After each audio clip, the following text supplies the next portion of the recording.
It's my cheat sheet. So, to get started, first of all, I want to introduce my wife, Jane. Go ahead and stand up, Jane, right back there. She's been with me all week.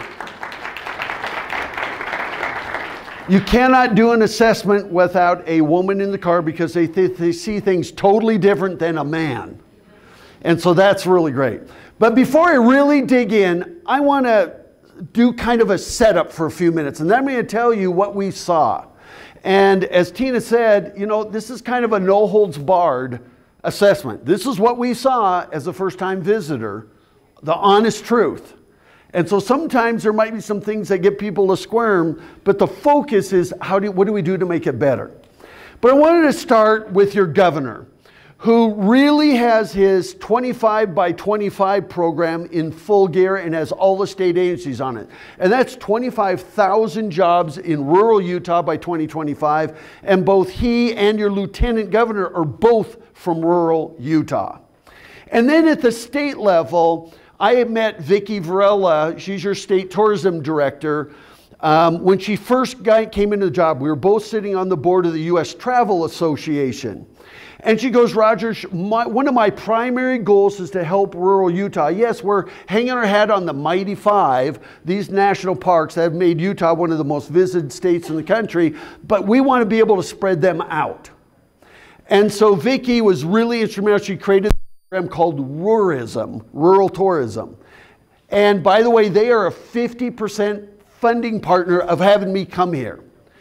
And then, of course, you have your county commissioners who are all here, and they also paid the other half. So we got Jake, Joe, and Casey are all here. Where are they? We should have them stand. You got your county commissioners here. Go ahead. And thank them because, you know what? The county is only as successful as its communities. I mean, you know what? Almost my entire focus is going to be on price, on helper. I'm going to touch on Wellington a little bit. We spent quite a bit of time at 9 Mile Canyon. And you know what? The county can't go and create a terrific Main Street and Price. Price needs to do that. But hats off to the county for stepping up and funding this when really this is for those cities. And so that's great for them. Now, one thing that's really important, because when we do this assessment, we were online. We secret shop you. We're looking at websites, articles. And we saw articles about the county trying to figure out tourism and economic development. And this is Michelle and Scott in Beaver County. When they came into the same situation, they brought in Michelle to do tourism and Scott does economic development. And you know what I would suggest you do? Is I think Tina should be your tourism director, and then she should have a partner that does economic development, and it makes it more this way. It makes it a lateral working environment rather than up and down. Because even if I go back to Michelle and Scott, they work in the same office. They're both marketing quality of life. They're both, but she is really kind of the for tourism, but you know what? Tourism is the front door to your non-tourism economic development. So I think if you do that, it would be fantastic. But the focus of this is primarily going to be on price and helper. Now, before I dig in, I want to talk a little bit about where tourism fits into this, and I'm going to give you 12 fast facts about tourism. First of all, it is the front door to your non-tourism economic development. I don't care whether you want fossil fuels, whatever it is that you're going after. Here's the point. The people that work in fossil fuels want to come home to something other than more fossil fuels. And if you want the spouse to work in fossil fuels and you want the other spouse to go live here, it has to be a desirable place to live so that you get them both. And we know this because we were working up in Alberta in the oil sands area, where the guys would go up there and work and then they would live somewhere else. And so that's really important because you know what? All these people that come here first as what? A visitor. Is this a place their employees would want to live? They would want to live. Their clients would want to live. So tourism has to be at the table with economic development. And by the way, nothing showcases quality of life better than tourism because it's your assets, it's your activities, your attractions. And so that is so important. And look at this, for the first time in U.S. history, quality of life is leading economic development. Now, I don't want you to start doing brochures and say, we have great quality of life, because that's what everybody says. But here's the point. For the very first time, jobs are going where the talent is or where the talent wants to be. It's not like we graduate from high school at Carbon and then we go to BYU or wherever we're going and then we leave and we never come back. These days, if you can get them to come back and they want to be here, then the jobs will come here. I mean, this has been reported in the Urban Land Institute, the Wall Street Journal. First time in U.S. history. Before this, it was always natural resources, mining, or transportation, rail, freeways, you name it, agriculture. For the first time, that has changed. And this all started about 2 or 3 years ago. So there's the bottom line. Community development is now leading economic and tourism development. So welcome to the age of placemaking. You're going to see me talking a lot about that. And then number 3, tourism is the purest form of economic development because people come, they spend money and go home. We like that. The challenge is you got to monetize it better. And that's what I like. I mean, I have to tell you that we assessed all of Emery County. When we did the southern part, we stayed at the Tamarack in Green River. But when we did the entire northern part, where did we stay? In Price. So you still got a lot of our space. As a matter of fact, we ate there. When we were doing Emery County, we're spending money here in Carbon County. I mean, it is the cheapest, quickest, fastest way to offset leakage. When we talk to locals and say, so when you need to do your major shopping, Provo, what, hour and a half away? Less than that, isn't it? Less than an hour and a half to Provo. And so what happens is if you earn your money in Carbon and heaven forsake you ever spend any of it in Provo or Salt Lake or anywhere else, that's leakage. And you know what? It's funny because we saw this. Beaver County, they do their shopping in Cedar City. Cedar City does its shopping in St. George. St. George does its shopping in Las Vegas. And so tourism can help fill that gap. And that is something that's really important. Luckily for you, you are a hub for a bigger area, which means people will come here, spend the night, but you even have Emery County coming here because you're the nearest Walmart, those types of things. Number 4, it is the fastest growing industry in Utah and across the country. And there it is, it's the #1 industry for new businesses. #1 industry, particularly in the rural areas. And number 6, it does create family wage jobs. You know what? Everybody that owns an art gallery, everybody that owns a restaurant, a coffee shop, you know what? They're hoping to support their family from it. But people think, oh, tourism is a bunch of housekeeping jobs. Well, it's not. These people are desperately want to make it family wage. And it creates community pride. Then, number 8, it reduces the tax burden placed on local residents. I can't remember what the figure is, but if you took tourism away from the state of Utah, every resident would pay nearly $300 or $400 a year in more taxes. So that's what it does for you. And then number 9, the #1 activity of visitors in the world, not the reason they come, but the #1 activity once they arrive, is shopping, dining, and entertainment in a pedestrian-friendly, intimate setting. And look at this. That is where 80% of the non-lodging spending takes place. 80%.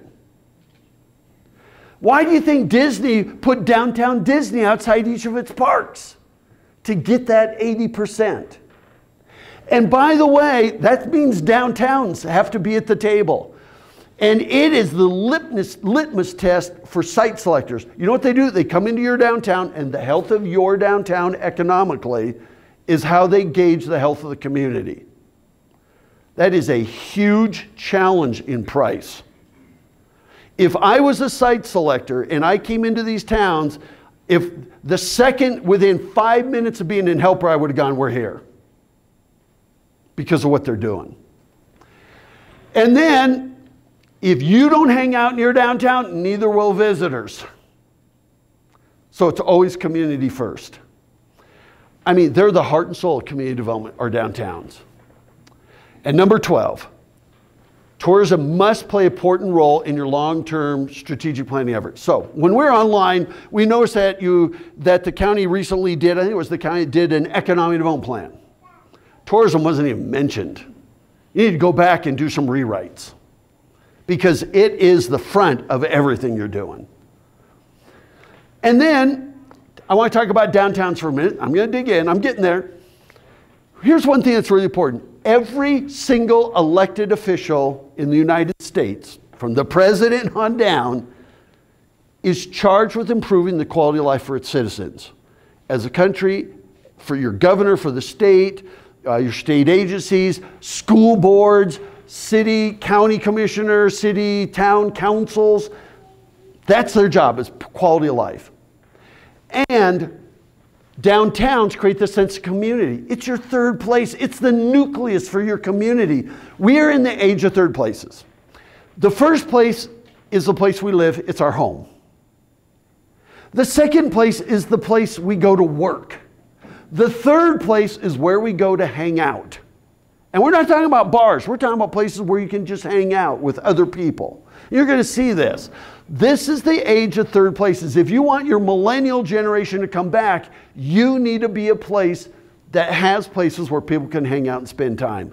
Heck, Starbucks built an entire brand out of creating third places. I mean, you can go there, buy a $10 cup of coffee, okay, 8, and spend all day there.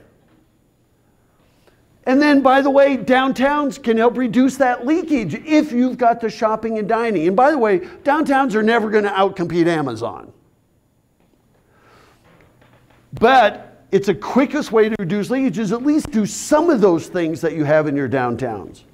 And then they help carry the burden of local taxes. Wouldn't it be great if the value of downtown price, for instance, if it was really successful, those values would increase and that lessens the burden on the local residents of carrying the tax burden. I mean, 15 to 30% of the local tax base should be based in downtown. And so it is your best economic development recruitment tool. You know, when we were in Helper, we walked into the coffee shop. I think it's, what is it, Happiness Within? Did I get that right? Happiness Within. Great coffee shop. Young girl there, probably, I'm guessing, 20-ish. And I said, so, you know, did you grow up here? She goes, oh, yes. And I said, did you graduate? And she goes, oh, yeah, I graduated from Carbon. And I said, so you're here. Are you staying here? She goes, well, right now I go to Weber State in the fall. And she goes, but and I come back home during the summers. She goes, my entire goal is once I graduate from Weber State, she goes, my entire goal is to come back to help her and open up a business. Yeah. You know what? We have done 1,500 of these assessments. When we come into rural areas and you talk to a young person and I say, what is there to do around here? You know what they say? Nothing. But here you have young people that are going, I want to come back. And that's cool. And you know what? Vibrant downtowns do bring young people back. And by the way, there's nothing you could invest in besides schools that would create a better, faster return on investment. I think every single city elected official should say downtown is our #1 priority after schools. And so one thing, because first of all, it's an investment, not an expense. And by the way, the future of downtowns is where we go after work on weekends. So here you go. You ready? Here's the big statistic. 70% of all retail spending takes place after 6 p.m. Are you open, Carbon County? No. That is the one area you need to really work on. Because here's the deal. If we come into Carbon County and we're out at the shooting range, we're doing that during the day.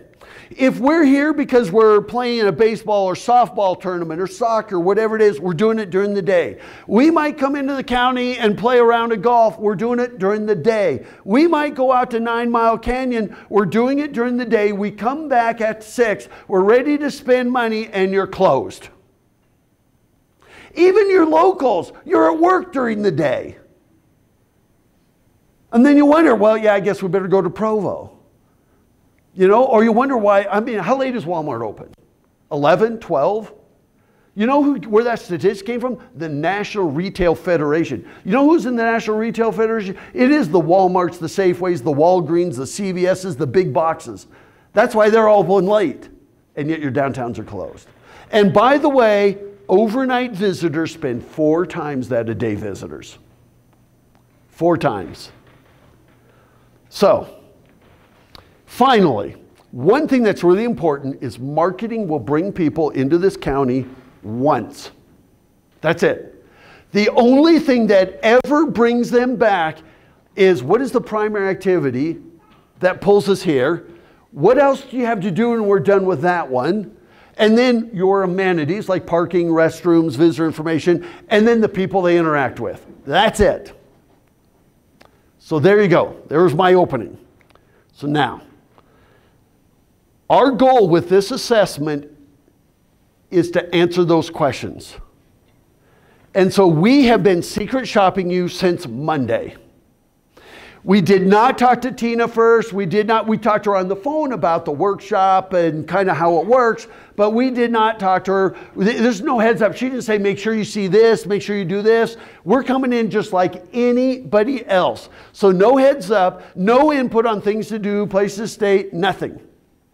This whole thing is just like any normal visitor. And by the way, we did not just wear the hat of a leisure visitor, but we looked at Carbon County. Is this a place that I would want to live, or somebody would want to live to raise a family or retire, or to work, invest in, or bring a business, or as a leisure visitor? So we wore all 3 hats.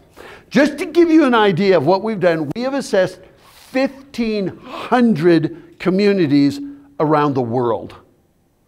In 45 states across Canada, Western Europe, Scandinavia, you name it. In Utah, we started a few years ago. We worked in Park City for the Olympics, and then we did keynote at the State Tourism Conference, even more years than that. And then 2015, we worked in these counties, Brigham City. And then in 2016, we did Emery County, we did Springdale, we did all of these. So what's really cool is that we're getting to know Utah pretty well. And by the way, we live in your neighboring state of Arizona. And so we're getting to know it pretty well.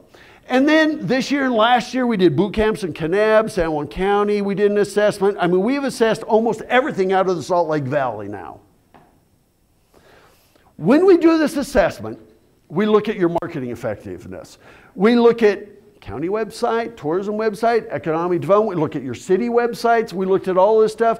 Could we find good information? Was it good enough to close the sale? How did you stack up? You're not alone. There's a lot of competition. I mean, was it convenient to get information? And I'm not going to go too much into depth on that because we have been here since Monday looking at all this stuff. We looked at signage, wayfinding, I mean, curb appeal, overall appeal, critical mass. I'll explain that.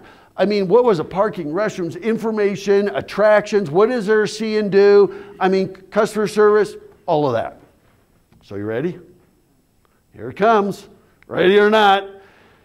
Before we started looking at things. We looked at the website. We did get some information like the visitor's guide. And these are some of the brochures we got.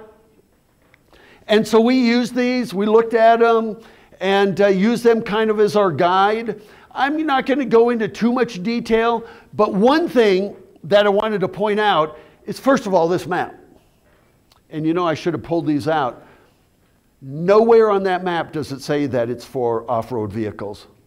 We didn't know where it was hiking. We thought that was hiking trails. But these are the little things that sometimes the visitors, we opened up that whole map and we thought, man, there's nothing in here that says that it's hiking or just off-road vehicles. So these are the little things the visitors would see. It was a great map other than that. But we would love to see you create a map of day hikes. And usually daytime, and by the way, they all have to be within a 45-minute drive of here. All your day trips should be within a 45-minute of Price or Helper or Wellington. I think too much, you spend too much time promoting the San Rafael Swell, and I know that Tina in Emery County really appreciates you marketing their county. Okay? But I think you have so much here, you don't need to do that as much. And so I think that would be a really good idea that you could do. And by the way, look at this. Hikes appeal to every age group and have 12 times more participation than motorized trails. 12 times. And these are 1 mile hikes to maybe 10-mile hikes. They don't have to be big, long, multi-day camping hikes, backpacking trips. And by the way, see these little circles, so the 1 and 2? What you're going to see are suggestions. In this workshop, there are no recommendations. We never talk to you first. It would be a little presumptuous for us to come in from the outside and tell you what you should do when we never even talk to you. And by the way, you may see things in this assessment that you're already working on. Remember, we didn't ask first. If you did say, but Roger, we're already working on it, you've just been validated. Okay? So look at it that way. But we love to see something like that. The top 5-day hikes near Price and Helper would be awesome. Other things that we saw in brochures for like museums. You know, in a museum, you know, when you put, here's our purpose as a museum, you know what? That's great, but I'm a visitor. I don't really care what your purpose is. I want to know what the experience is. What am I going to see? What am I going to learn? Sometimes we're so busy promoting our organization that we forget to promote the reason why somebody should come and visit you. Does that make sense? It's a nice little brochure, but little things, you know, give us the opportunity to bring you up to date on the way this house has contributed to the community and will continue to enrich our lives. When you start doing that, justifying your own existence rather than selling why we should come and visit the museum. Does this make sense? So I'm just telling you from the outside, you might need to do a brochure that tells the locals why it's important, but for the brochure for the consumer, we want to know, why should we spend some time there? Now, so we looked at all these marketing materials. We did stay at the Holiday Inn Express. And one nice thing is you have, not just here, but you have probably the highest quality lodging in the whole area. And this was a challenge when we were working in Emery County. That's why when we worked in Emery, we always tried to spend every minute and stay in every county as we could. We struggled in the northern part of Emery County. But it makes you a great hub. Now, why did we pick the Holiday Inn Express? Because we use TripAdvisor. This is the most visited website in the world. And Holiday Inn Express, it's right there at the top. And by the way, we usually don't stay at B&Bs or things like that because we're working. And we have to have 2 desks. We're scanning things and processing all this photography and everything. So, got here Monday. Tuesday morning, we got up. We decided, let's go get some visitor information.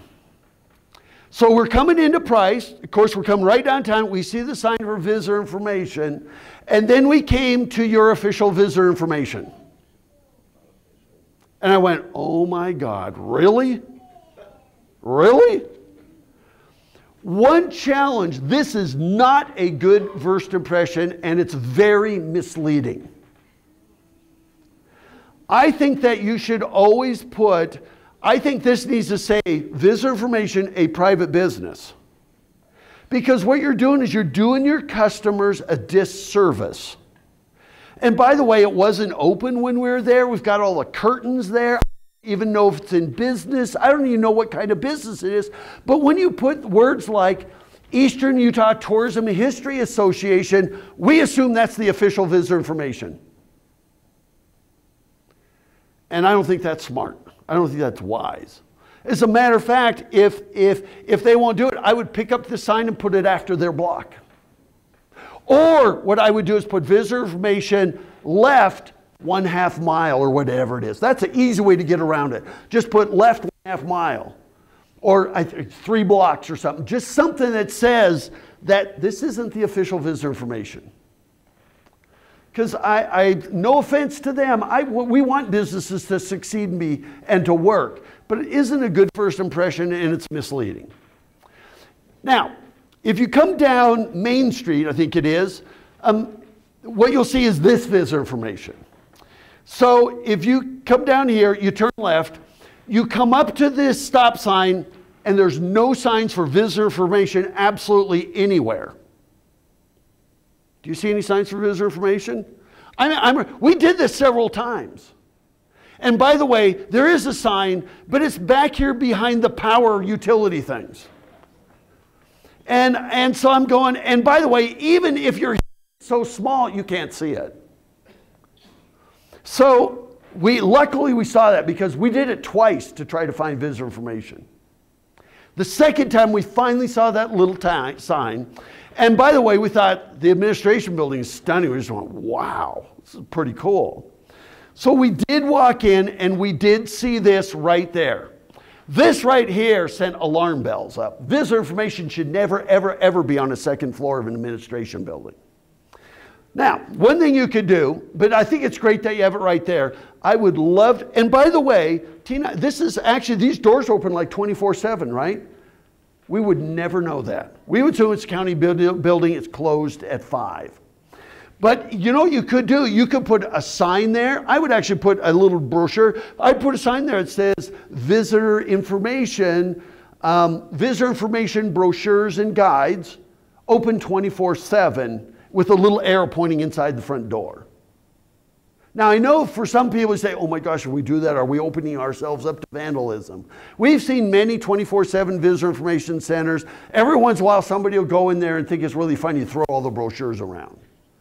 But you know what? You need to make it obvious because you have visitor information, but we would never know that that door is open. As a matter of fact, after 5, I wouldn't even go up and try it.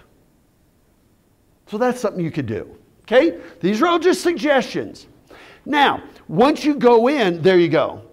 As a matter of fact, quite frankly, I don't think visitor information should be in the administration building.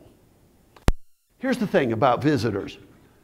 Once we get out of our cars, you have a 4 times greater chance of getting to spend money. There's no way to spend any money there unless we're paying off a citation we got. So what happens is you go there, then you have to get in your car. So if we go in there, go upstairs, which is exactly, Jane went in and secret shop Tina. And do you guys want to know what she said about Tina? Yeah. Tina's going, no, she was awesome. And so, but the point is, it should be in the heart of your spending district. Always put your visitor information where people can spend money. They don't spend money at the county administration. As a matter of fact, another reason why you shouldn't be on the first floor. The first floor is courthouses and things that people are afraid of. This softens it. It softens it by having visitor information on the first floor. But I think, you know what, right now, it's fine there. I mean, Tina might say, man, I'm in a brand new building. These are gorgeous offices. But I always think about the consumer and how to get them to spend more money. You know what? People that know me say, Roger, boy, we know what Roger's favorite word is. You know what it is? Monetize. That's the whole, you know what? Tourism is a means to an end. I love tourism. It's my industry. It's a means to an end to import more cash into your community. And so it should be somewhere in this area. Now, another thing when we're doing this is the cover of this says Castle Country, but once you go inside, Castle Country is never mentioned again. It's all Carbon County. So it'd be good if there's a little bit of information in there that said how we got the name. I don't know if it's the kind of the rock formations. They look like castle walls. Don't know. And here's the other thing about marketing. There's a 4 times rule. Well, first of all, I said, do you want to see the second largest ball of twine on the face of the earth that's 4 short hours away? Would you do that? Here's the 4 times rule. People will go somewhere if you can keep them busy 4 times longer than it takes them to get there. So for instance, if I drive 2 hours from Salt Lake City here, 2 times 4, do you have 8 hours worth of activities that cater to me in Carbon County? See what I mean? And by the way, you do in spades. We're going to get to that. If I'm coming an hour from, or hour and 15 minutes, whatever it is, to Provo, 4 times that. You know what? If you want me to go from here to Goblin Valley and you want me to drive 3 hours back, not a chance. See what I mean? So even your day trips need to be within a 45-minute drive. The average stay in Hawaii is 6 nights. The average stay in Orlando is 4 nights. And so what I want you to do is start promoting things that are within a 45-minute drive, a Price and Helper, because you got it. You know, I had the same conversation in Kanab. Kanab was promoting stuff, and you know what? Kanab was promoting Lake Powell. You know what the city manager in Lake Powell said in Page, Arizona? He said, Roger, next time you're in Kanab, can you thank them for sending all their visitors here? Because once they come here, they spend the night in our town, not theirs. Promote the things that are close in. We want the money to stay in Carbon County. I absolutely don't mind them going down to Lloyd, what's that?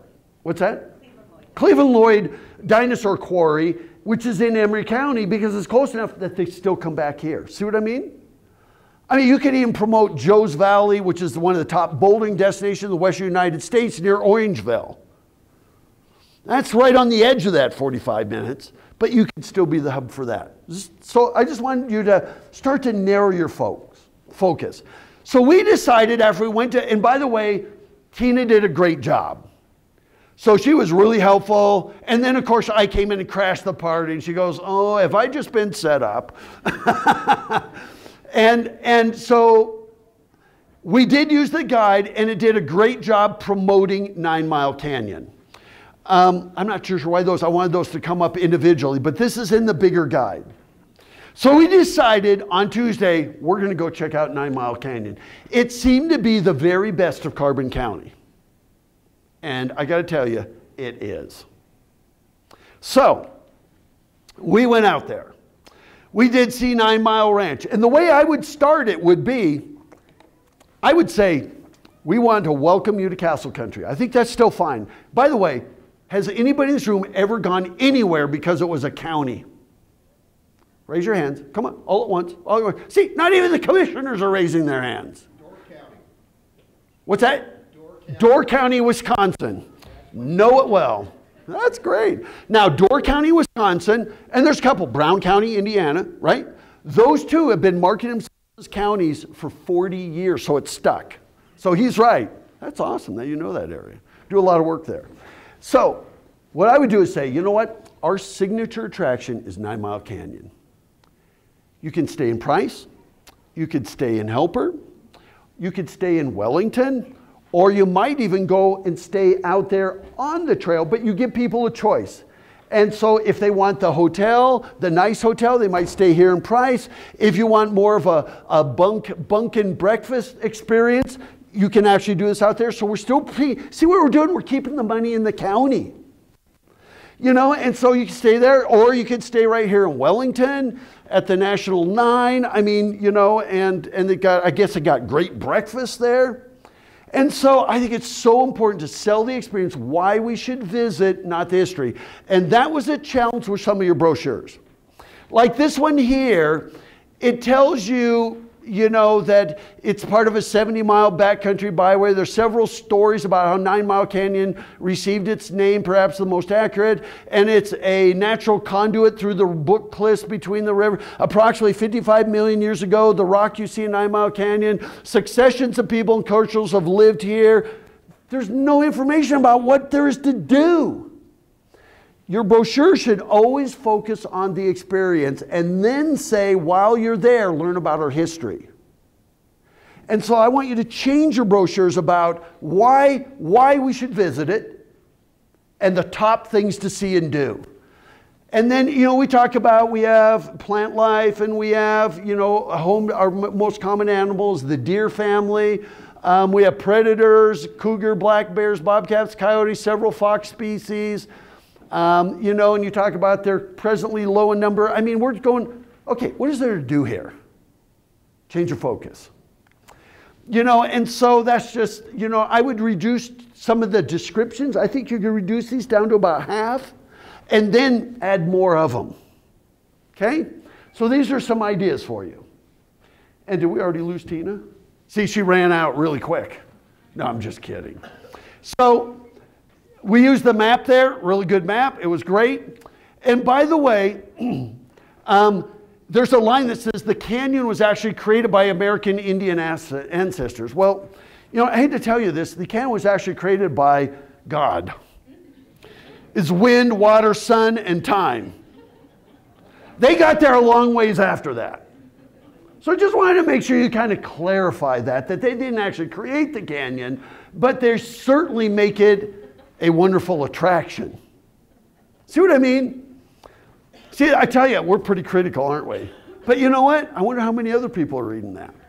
And so we also got this brochure. So we ended up with 2 or 3 different brochures, and we're going, why can't we kind of combine these? Because these had, you know what? I'm just going to grab this. I forgot to do this later. This is my exercise for the morning, jumping off and on the stage. Is I got these brochures here somewhere. I know I got them. Here they are. Here we go. I'll just put that right there. I'm getting too old for this. Here's that museum brochure I showed you. Here's the 9 Mile Canyon brochure, which, by the way, I don't want anybody to criticize people when I say, boy, I'd like you to do less history and more about what to do. Because you know what? People put a lot of time and a lot of effort into these. So this is not a criticism. This is about how to make it just a little bit better. And I think that's really critical. But there was this brochure, but then we got this one.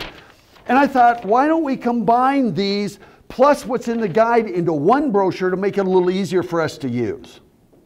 So that's really important. Now, in this one, there were some interesting things like there's a road, Argyle Canyon to Indian Canyon. Here's my question. Is there anything worth making that drive for? Anybody know? Petroglyphs. There's petroglyphs up there? Are they good? Yeah. How far up the road? 3-4 miles. Okay. We couldn't find any of that information anywhere. See what I mean? Here's our goal. Our goal is to tell people, you need to come into Carbon County. No, you're not going to say Carbon County. Into Price, Helper, Wellington. You're going to come into the area. We want you to spend the night. The next morning, we want you to get up and provision up. And it might be at the, what's the market in Wellington? Miller's. Provision Miller's or Provision Walmart. Provision up in the county. And then head out to 9 Mile Canyon. And then spend all day out there. And then come back and spend a second night in Carbon County. So there's Argyle Canyon, Indian Canyon, but there's no information that says there's anything. I don't know how far it is, what you'll see, and whether it's worth the drive. So you just provide me great information. Now remember, when we got this, we didn't go down this whole list with Tina. She probably would have known these answers that I'm asking you. But as a visitor, we're not going to say, well, there's 80 things on here. We're going to want to go through all of them with you before we head out there. And so another one is, Signature 6 Infantry. It was in 1986. You know what? When you start putting anything past about 1900 on here, you're inviting people to vandalize. Wow, if I go out there and put my name out there, Roger Brooks was here, 2018, next time the brochure comes out, I'll be in your brochure. Woohoo! So I want you to make this more historic. And then, example of discrimination. We looked and looked and looked and could never find it. And I have what is that? Does anybody know? What is it? You were being discriminated again. Who was? I was? Yeah, example. But does anybody know what that is? What is it? I think what you're seeing is a 1,000-year-old pictograph that has stenciled no trespassing. Yes. That's what we thought. We thought maybe it shouldn't be discrimination, it should be desecration. But then we said, no, here it is. Private property, Rasmussen Cave, defaced rock art. This is private property, no trespassing. See what I mean? So, and by the way, we did set our odometers. We had a hard time finding anything. So those are kind of things. Or down here, here's a signature, a signature in 1956. You know what? 80 is a lot. Give us the best. And then, oil company guardhouse. Really, that's an attraction? You know what? I think I would stop. We got 1915. That's probably fine. But I just think you make this simple. I would encourage people always to provision up, which is exactly what we did. We bought gas. We did go over. We did see the kiosk there. One thing about this kiosk, I would add brochure distribution. This is in Wickford, Rhode Island, right here. But I just thought that, where's my pointer here? Somewhere in there. But I just thought you could add those like $10. But if we go back to this and added just brochure distribution here, it'd be great, because here's the problem. There's a lot of information on there. If we did not have this literature, what do you use? Honey, could you go to the car and grab the clipboard so we could write some of this down? I would actually have brochures there. And by the way, this might be a good scout project while there's still scouts. There's no more Boy Scouts and Girl Scouts, but scouts. And I would somebody paint it. This is your main attraction. This is your main attraction. And by the way, there is no state in the country that has stiffer competition than you do. And I'm not just talking about Bryce and Canyonlands and Capitol Reef and Arches and Zion National Parks. I'm also talking about Flaming Gorge, the Bear River Bird Refuge near Brigham City. I mean, you have world-class, Highway 12. I mean, keep going on and on and on. This is your signature attraction. It needs to look like it. So, we did stop there. Luckily, we had our brochures. We did see this 9 Mile Ranch Campground, 23.7, Cottonwood Glen Picnic Area, Daddy Canyon Complex, the Great Hunt Panel. Awesome. So that was great. So we're driving out there. And by the way, the 9 Mile Canyon starts at 21 miles. I think from mile 12 to 21 is just as stunning. It may not be petroglyphs, but I would even call it the 9 Mile Creek Scenic Drive. So some people say, well, it's 21 miles before it even starts. Is it worth it? But if you say, starting at mile 12, it's a beautiful scenic ride. And by the gosh, if you're in a convertible, if you're on a motorcycle, this drive is phenomenal. So I would say the introduction to 9 Mile Canyon is 9 Mile Creek Scenic Drive, or whatever you want to call it. And it's only 12 miles away. And so I thought, it's so spectacular. And then you've got a great gateway here. I would love to see you add a hashtag here. Share your experience. Hashtag 9 Mile Canyon, whatever it is for Instagram. Social media is a powerful tool, but they don't know how to, and I don't know how many, I didn't go into Instagram and Facebook and look at how many, but I would add the hashtag there. Make it easy for people to share their experience. We did come by and we did see a 9 Mile Ranch. We actually drove in there. We didn't talk to people, but I thought it was really cool that they actually tell you what they've got there. They even put their prices there so you can make a decision. Most people will decide before they show up, but I thought it was good that everything's just right there for you. Bunk and breakfast, guided tours, campgrounds, Dutch oven dinners, pretty cool. Sign could probably use a little paint. I can't even read the bottom one, can you? But it looks like a great little experience. You know, it's different than staying at the Holiday Inn Express. And by the way, we looked at it. You know, look at all the 5 stars. Excellent, very good, average. There's no poors, no terribles. That's great. So, we thought, good job. We also found the 9 Mile Canyon, the picnic area there. And by the way, I think there ought to be interpretive sign. I don't know if this log cabin is private, if there's a story. Be good if there's some information about it. It would keep us there longer. So there it is. You know, and by the way, we love stories. More than we like, well, it was built in such and such by so-and-so, and more than facts and figures. And then we loved it. But you know, when we see these pull-offs, it would be good if you use photography like this that actually show. When you see these pull-offs, that means there's probably a site here we're stopping for. And not every place has that. And by the way, we were thrilled to see that all these sites are going to be numbered. First through like 50, there's 52. So we think, isn't that awesome that all 52 of these are going to be, say, first site, second site? Yeah, right. They just got our hopes up and it was like, it's the only one that has an arrow at it. Out of 52. I mean, you know, and so we did see that one. By the way, I think it's really important that you show what the trail's like so people can know, can I get there in a wheelchair, or can I get there with a stroller, or is it going to be difficult height? You can see it's really close to the road, it's easy. But when you show photography, so I had to use Jane for a model, as embarrassed as she is. And by the way, it's always good, a lot of times in our marketing, you show a picture of the art. No, we're there to see the art. You need to show us what the experience is. By the way, when you see people in photos, it gives it scale. It tells us how close we can get to it. And the focus, we always can imagine ourselves where other people are, more than just a picture of the art. We're there to discover the art. So it's cool to see a picture, in this case, Jane standing right there, so you're that close to it. And people go, wow, that's so cool that you can get so close. And so then we did see this Argyle Canyon Road, but once again, no information, whether it's worth it, where the panels are, no information. Remember, we're trying to keep them out there all day long.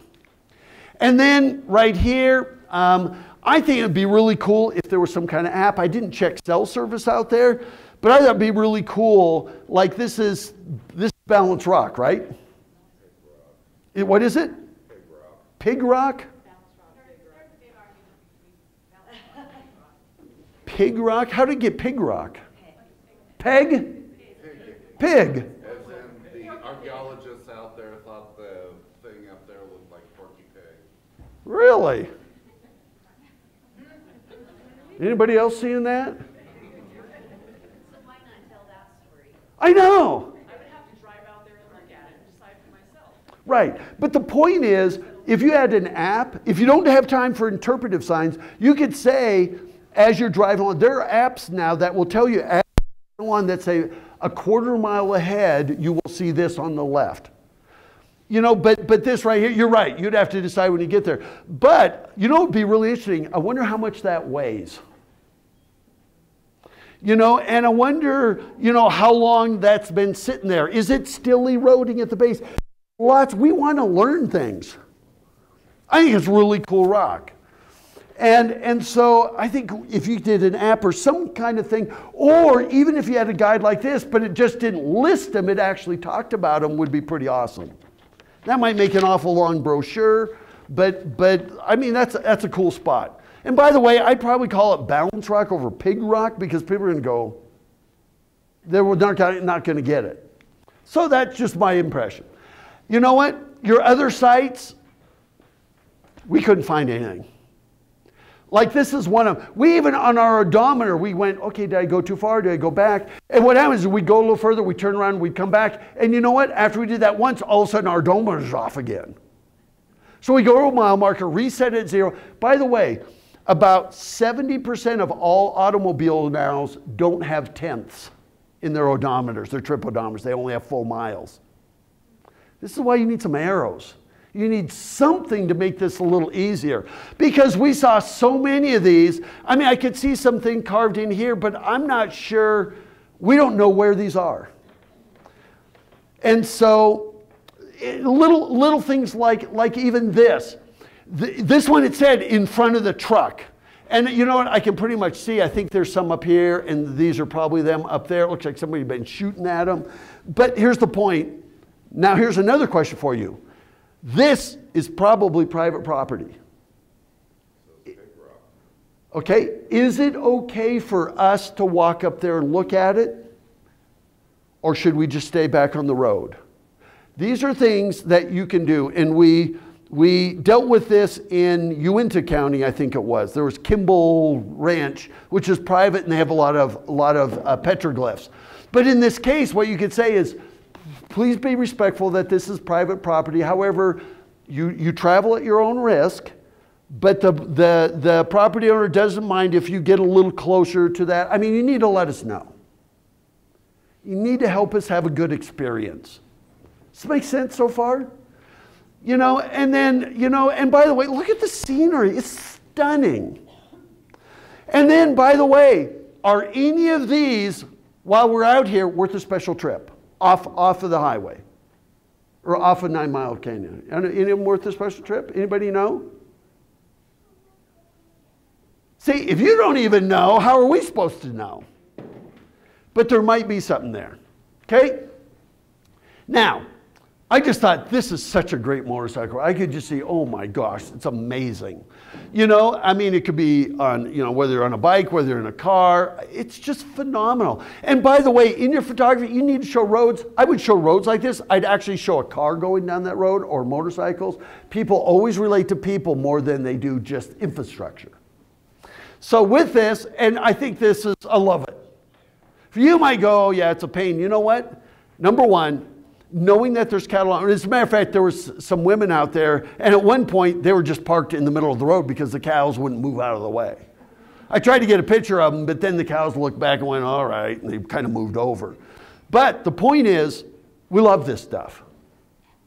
You know, because we don't get that in Houston or Baltimore or where Phoenix, wherever you're from. And number two, it slows people down so they enjoy the experience. You know what? We even saw that, and it's not even Thanksgiving. You know, that's pretty cool that you'll just see that just driving down the road. By the way, on this route, there are 5, we counted them, 5 granaries. There's no pictures. We have no idea what they look like. We did see this pile of rocks. Is this part of a granary? That's a white guy. That's a what? That's a white guy. That's not Native American. They should say that. Well, I mean, we could not match it. We never saw a granary. By the way, we met 4 other people out there, and they were super frustrated. They never saw a granary. We hiked this back and forth. We double checked our odometers, and it said it's just above the road level. We don't know what we're looking for. We don't even know what a granary is. We know it's a place you store grain, but we don't know whether it's going to be rocks, whether it's going to be a circle, whether it's going to be mud. No information. So then we thought, well, maybe it's around this corner, maybe it's up there. I mean, we were very frustrated trying to find anything. And so, you know, we found 5 out of 52. And so, by the way, here's one. Great Hunt Panel, 1.3 miles. We could not find the trailhead here anywhere. Right? If you saw that sign, isn't that what you would think? You turn right there. And so, like right here, the Great Hunt Panel's this way, Cottonwood Canyon has an arrow pointing that way. Why did you do that?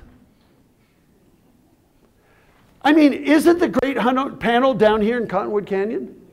Well, then why is this point us over here like we're supposed to walk through all the brush for 1.3 miles?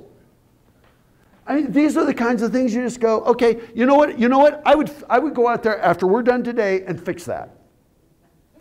And I'm going to tell you why. Because that one goes straight, this one goes off to the right, or if you want to go down Franks Canyon, go left. Now for us, we thought, well, I guess we're going to miss the coup de grace, the main thing, the Big Hunt Panel, but we said, well, let's just keep driving anyway. And then we saw it. And then what's really cool is when you do your photography, always show photos like this so people can see. It's easy. You could do it with a wheelchair. You could do it with a stroller. It's an easy hike. And also, if you go back to this, you've got the map right there. What's the walking distance? Is it 1.3 miles from there, or was that 1.3 miles from the sign to the parking area? So these are the little things that you could easily fix. And so, and by the way, I think it's like maybe 200 yards or something. And so then you go there. But when you show photos like this, you show the proximity. You don't need to just show the panel. You can say, look at how close you get to it. And you see that it's easy. And by the way, when you do pictures like this, you encourage other people to photograph it. So, and you can see you're great there. And by the way, I love the fact that it says right down here, one of the most recognized and famous art sites in Utah. Boom! I'd put that right on your homepage. And by the way, you didn't have to say it. The archaeologist said it, or whoever wrote that. And I just think you need to do that because that makes it worth that 45-mile drive. And then even like this, we did say, on our way back, we pulled over because there's a site that shows Big Buffalo, I think it's important to show that it's a little bit of a hike back in here. Show the trails. And then show pictures like this Jane again, showing where it is. So you can see how close she is. You can see you get scale to it. And it looks like, wow, how cool is that? Now, here's the thing. When we were there, these two women are from Baltimore, Maryland. This is like their second, third, fourth trip to Utah. They made this trip from Baltimore, Maryland, just to do 9 Mile Canyon. Now, there were also 2 guys there, Asian guys from Las Vegas. And they had all the photographic gear. And these 2 women and those 2 Asian guys were both very disappointed that they could not get to the Great Hunt Panel, because they saw no trail going down through the brush to it. And they were going to turn around here. That's not good. So and these are the only 2 other people, these were the only 4 other people we saw on our trip. I mean, there was a school bus that was down further. And these women, I said, no, forget that sign, it's wrong. You go straight, go follow the sign to Cottonwood Canyon. It's on the right, it's 1.3 miles from the sign to the parking lot. It's really easy. I even showed them on my camera the pictures I'd taken. And they both thanked us. They thanked us because they almost missed it. You need to go fix that immediately. Okay? Can we give you the number of the BLMs so they'll go move that? Well, you know what? Just take the sign down, let them, You know what I would do? they won't even know it's down. I would, if it was me, I'm sorry, I'm going back.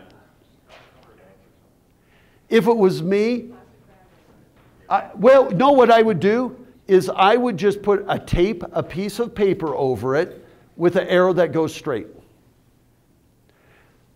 And you know what? It's better to ask for forgiveness than permission sometimes. I mean, do you want to wait 6 months and have people all this summer missing why this is worth a 45-mile drive and thinking it's down in the brush? I hate to say that. You know what? Blame it on me. Vicki Varela, State Tourism Director, is going to call me and go, Roger, what are you doing? But I just think that if you just put a little piece of paper on it and put a fat arrow on it straight, I think that would temporarily. I think it's important for people to know that. But that right there, they would have gone back and would have had a less than fulfilling experience because they missed one of the greatest art panels in Utah. Okay? So, oh, geez, now I'm going to have to go through all that again. Okay, so let me get back to where I was. You know what? I think you got to do it. I just saw, that's one of the big deals. So, but they love Utah. They keep coming back and back again. And by the way, they said, you know what? It's so frustrating in all these directions. It always says, look north, look west. I go, we don't know what direction we're facing. So they said, when you go here, turn left. You go to this fence, and by the way, they told us where the pregnant buffalo was, because we didn't know. And so they said, well, no, you turn left. Don't forget all the north and south and east and west. And you'll squeeze through this fence and go around the corner and you'll see it. And of course, we did. And it's pretty cool. So photos like that make a big difference. And by the way, if you ever have the opportunity to just, even whether it's an app or something like, and I know a lot of it we don't know. A lot of it we don't know what they mean. But when we see different pieces like these here and stuff, it would be really cool if you just said, this is what we think these are. Number one, it keeps us at the site longer. And remember, I'm thinking, how do we monetize it? If we can keep people out there all day long, and it is absolutely worth it, we know we're going to get 2 night stays. The first night and the second night. And remember, overnight stays spend 4 times more than day visitors. And I just think it'd be really cool to say, well, what we know or what we've assumed from the methodology. Now, I just gave you 31 suggestions in 9 Mile Canyon that you could implement the whole thing for less than $20,000. You know what I would do? I would say, BLM, with your permission, we'd like to put those site 1, 2, 3. If you don't mind giving us permission, we'll fund it. And we'll work with you on what signs we're going to put where along the way to make it easier for people. This is the one thing you have that makes you worth more than a day trip. And so I just think this is not expensive. And then, by the way, I would do a simple itinerary. This is one that Jordan in our office did. He did a walking tour of Seattle.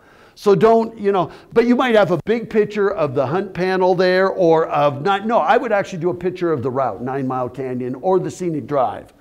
And then what you would do is say, if you start at 7 in the morning, you might go through here. But these are all those photos like I showed you that show people and stuff. Jordan did this like in Word. And they put it on websites, so it'll be easy. You can say, here's what you should do. And by the way, here's where your restrooms are along the way. And make sure you provision up before you go. Take a lunch with you. You can buy your lunch. And you know what? You're encouraging people to spend money here.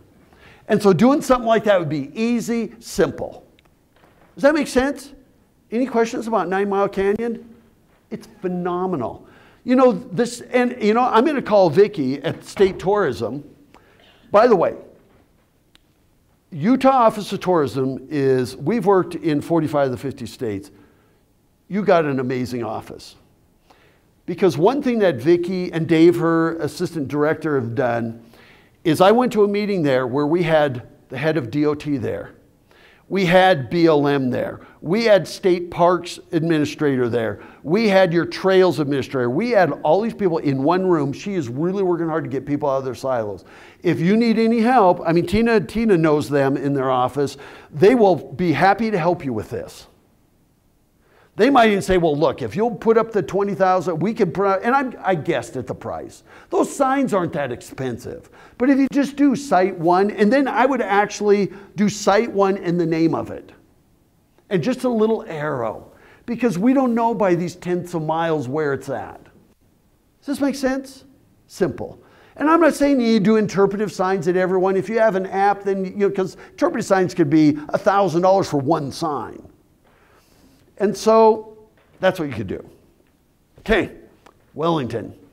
When we were in Wellington, now, we did not spend the full day out in 9 Mile Canyon, even though we could have. And the reason we didn't is because we had to work on price, helper, and we had only a limited amount of time to do this. So we came back to eat lunch. And we sat in the car debating whether there was any place that looked like a good place to eat in Wellington. And so, of course, we did what everybody does. We went to TripAdvisor. Los Giburtos Mexican food. We couldn't even find that. I don't even know if it's still in business. Oh, is it in Miller's? Is it in there? Oh, is that the, okay. See, okay, now Jane's going, yeah, now I remember. But some of these businesses, you don't know whether they're in business or out of business. So anyway, we're in TripAdvisor. Now I will say that Jane said, I don't feel like Mexican food, right? And so we thought, well, do we go to Cowboy's Kitchen or Outlaw Cafe? We knew where those were. And by the way, visitors, you know what? No offense about Subway, we want local. Okay, and so, and by the way, we look at this. This is Cowboy Cafe. Disgusting. A terrible establishment. And the owners don't even respond. We ate at a restaurant in Price, and I said, we picked you because you were in the top 5 in Price at TripAdvisor. She goes, yeah, I've heard of TripAdvisor. I'm going, okay. So one of Tina's assignments is going to be, we have to educate these people. I'm good friends with Steve Paganelli, who works for TripAdvisor, that does all the DMOs in North America. And I said, Steve, you and I got to talk about some kind of training program. They have people that work for TripAdvisor, but their job is sales, not what you can do for free. So we decided we're going to eat at Cowboys, but we really debated whether we should just go back to Price. We did look over here, And by the way, you know, I take down the word office, put lobby there, Outlaw Cafe. I mean, none of these places have zero curb appeal. We all travel. Have you ever said these words? That looks like a nice place to eat. There was no place in Wellington that looked like a nice place to eat. And I'm sorry to be so I'm trying to be helpful here. But you know, a couple $100 in planters or anything, and somebody's going to say, well, Roger, it was winter 2 weeks ago. I already heard that. I'm going, that's no excuse. Go downtown Helper. They had the same winter. And so we debated, and by the way, even here at this motel, anything to soften the transition between concrete and facade, anything. You know, and by the way, we did end up eating at Cowboys. And we walked in and I went, oh my gosh, here we are in 1972. Really, the vinyl covered lounge chairs and everything, you know. But I got to tell you, that big, huge ball of fries was pretty amazing. You know, and the burger was, I mean, it was good. You know, one challenge you have in Carbon County is food. You know, and I don't want to criticize people, but, you know, I mean, it is what it is. But we didn't have a bad experience at all. We were waited on right away. But owners need to go into TripAdvisor and say, we're really sorry you had a bad experience. You know, that wait person that waited on you is no longer here, or we've worked really hard. At least if you apologize, people will give you another chance. When you don't respond, it costs nothing. When you don't respond, it says these owners don't even care what people say about them. And so that's really important. And so we did end up eating at Cowboys. We even saw cool places like this. I thought, man, well, there's the Mexican restaurant there. Okay, now I get it. But we even, you know, you're right, we were right there. As a matter of fact, we took that picture from right here. But I thought, wouldn't this be a cool glass blowing studio or something there? Or I remember once when we were working in Embry County, we came down through Wellington, there was a guy selling beef jerky, you know, out of a little trailer. I said, I wish that was up in Wellington once we get out of our cars. But I think some of these little buildings have potential down the road. You know, even this, I thought, man, if there was ever the budget for official visitor information, go to the post office. Maybe, I don't know if the post office owns this or lease it, but I'd say, can we get it for $1 a month? And we'll take care of it. And a lot of times the post office will do that. It's an empty building. And if you're doing it as a nonprofit, they're more likely to do it than they would for a profit business. And I don't know what condition the building's in, but I thought, man, somewhere down here would be really great. And I'm not saying that the county tourism should be here. I'm just saying if there was ever that opportunity, 9 Mile Canyon should be your main attraction. You know, one of the things that, was it Jake? Somebody was telling me about from the county that's so cool about 9 Mile Canyon is like, you know, that was a dirt road. And he told me the story. He said, you know what? How often do you ever see the archaeologists and the people that are really into the history working with oil and gas companies and construction companies working together to pave this road to make it great? And they each have their own self-serving interest in doing it, but that's pretty rare that you find that. And I'm so glad it is paved because it's a phenomenal thing. It's your Disneyland in Carbon County. And so, but I got to tell you, I mean, I'm sorry to pick on people. It says updated rooms, but the sign looks like it's been there for 20 years. They were last updated like 20 years ago. What we see is a falling down piece of lattice. We see a cart out here with a cooler on it. We see an empty hose reel here. We have we've got boards and wood and stuff laying down there. We got a blue tarp covering the car there. Blue tarps, I don't care what you are, where you are, and what they're used for. People will automatically say, I hear banjo music. Yeah, you get the drift. Okay, and then we've got weeds right under the sign, and then, the sign itself looks ancient, and then, you want me to keep going, then we've got like a weed spreader or something there. We've got wood just laying there. We've got a blown out directional sign there, and another one that says we have nothing to offer. You know, and so I've heard business like this come into tourism. I say, what are you doing to help fill my rooms? And my response would be, what are you doing to help fill your rooms? Here's one thing you need to know. The top 15% of lodging in terms of quality does 85% of the business. It doesn't mean you can't have a 1950s motel that's really cool and you put like memory foam mattresses in it. But you know what? When you see pictures like that, you're absolutely, and if the rooms have been updated, do you believe it? So that is, oh, here we go again. So that is really, really important. Now, by the way, one thing about this county, you're still kind of stuck in the Memorial Day to Labor Day mindset. That ended in the 1970s.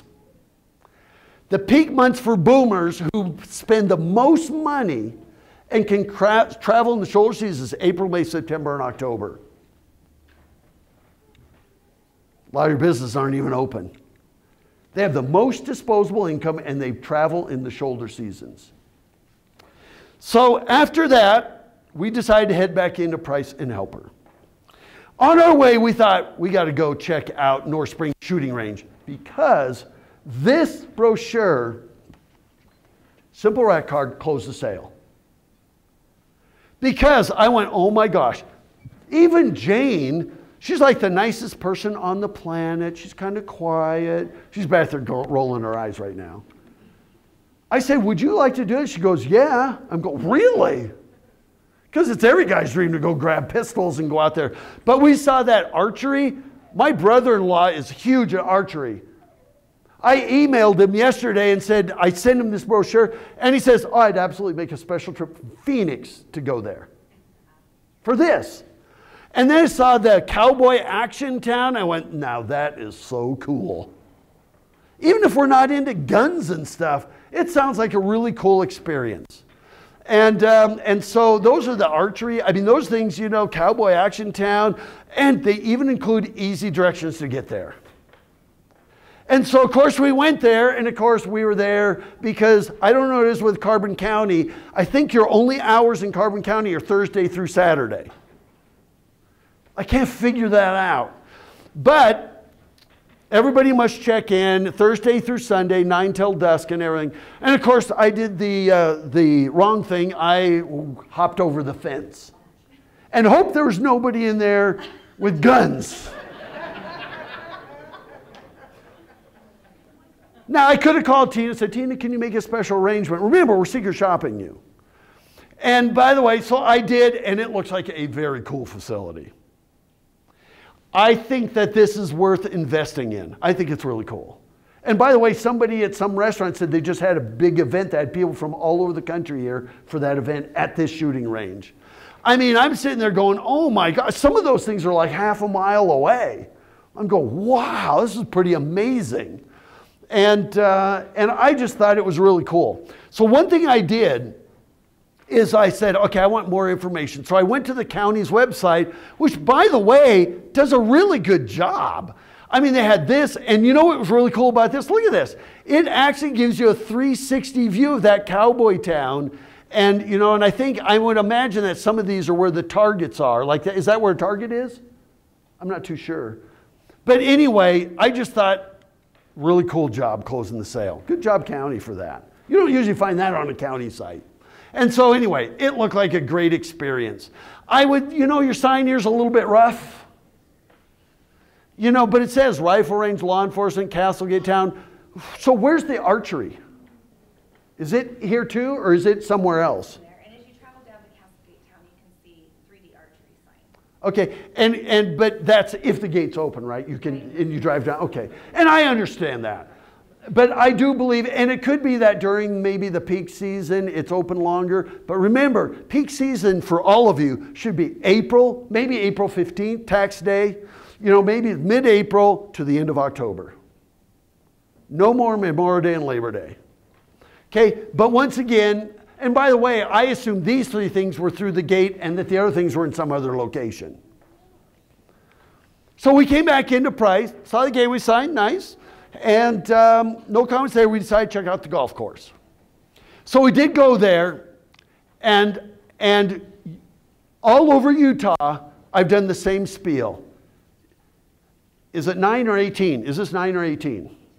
18. Is it open to the public? Yes. It's the only golf course I found that actually said, yes, we're open to the public. And I always say, do you have meals there? And yes, you got lunch and dinner. It even tells you when.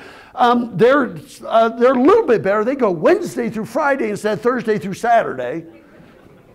You know what? You guys make it so hard for people to spend money here.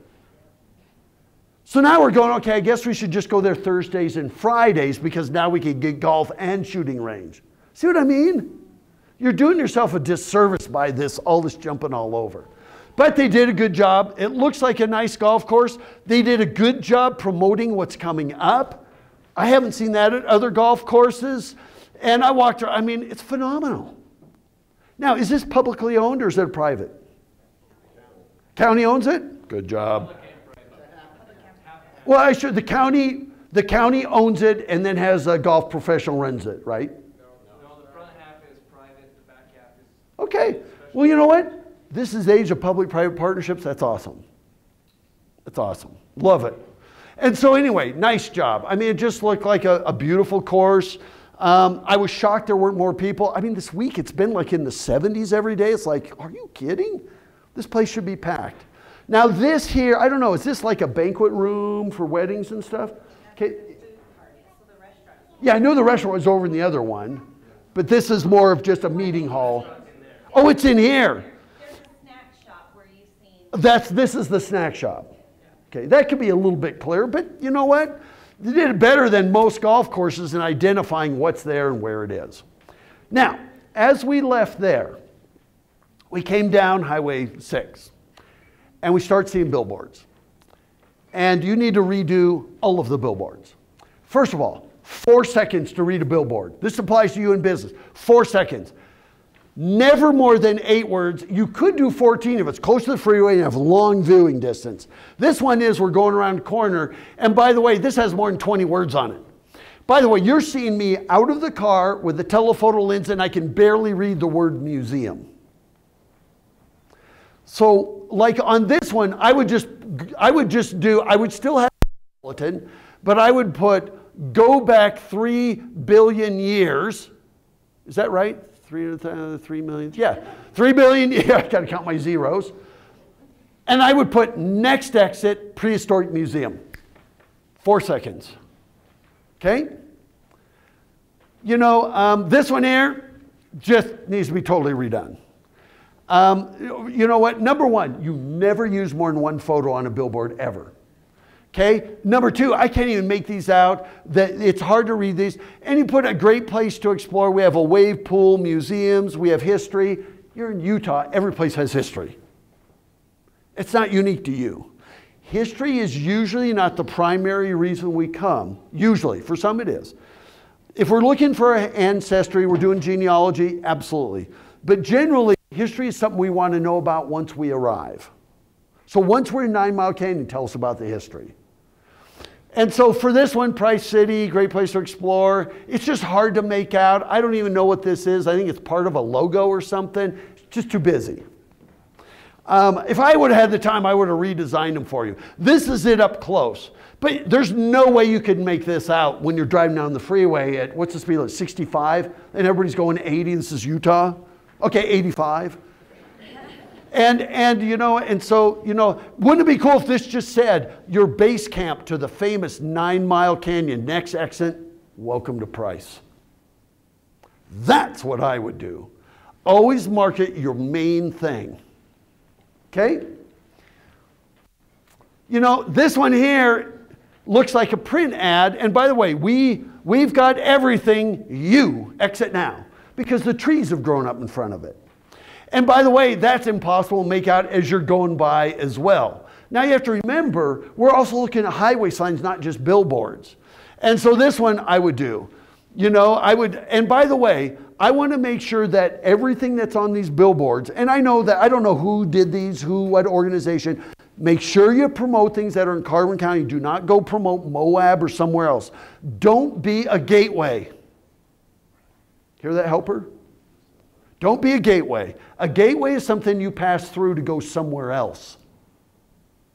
So if you said one of those was 9 Mile Canyon, world famous 9 Mile Canyon, you know what? If you need a quote that says world famous, use me.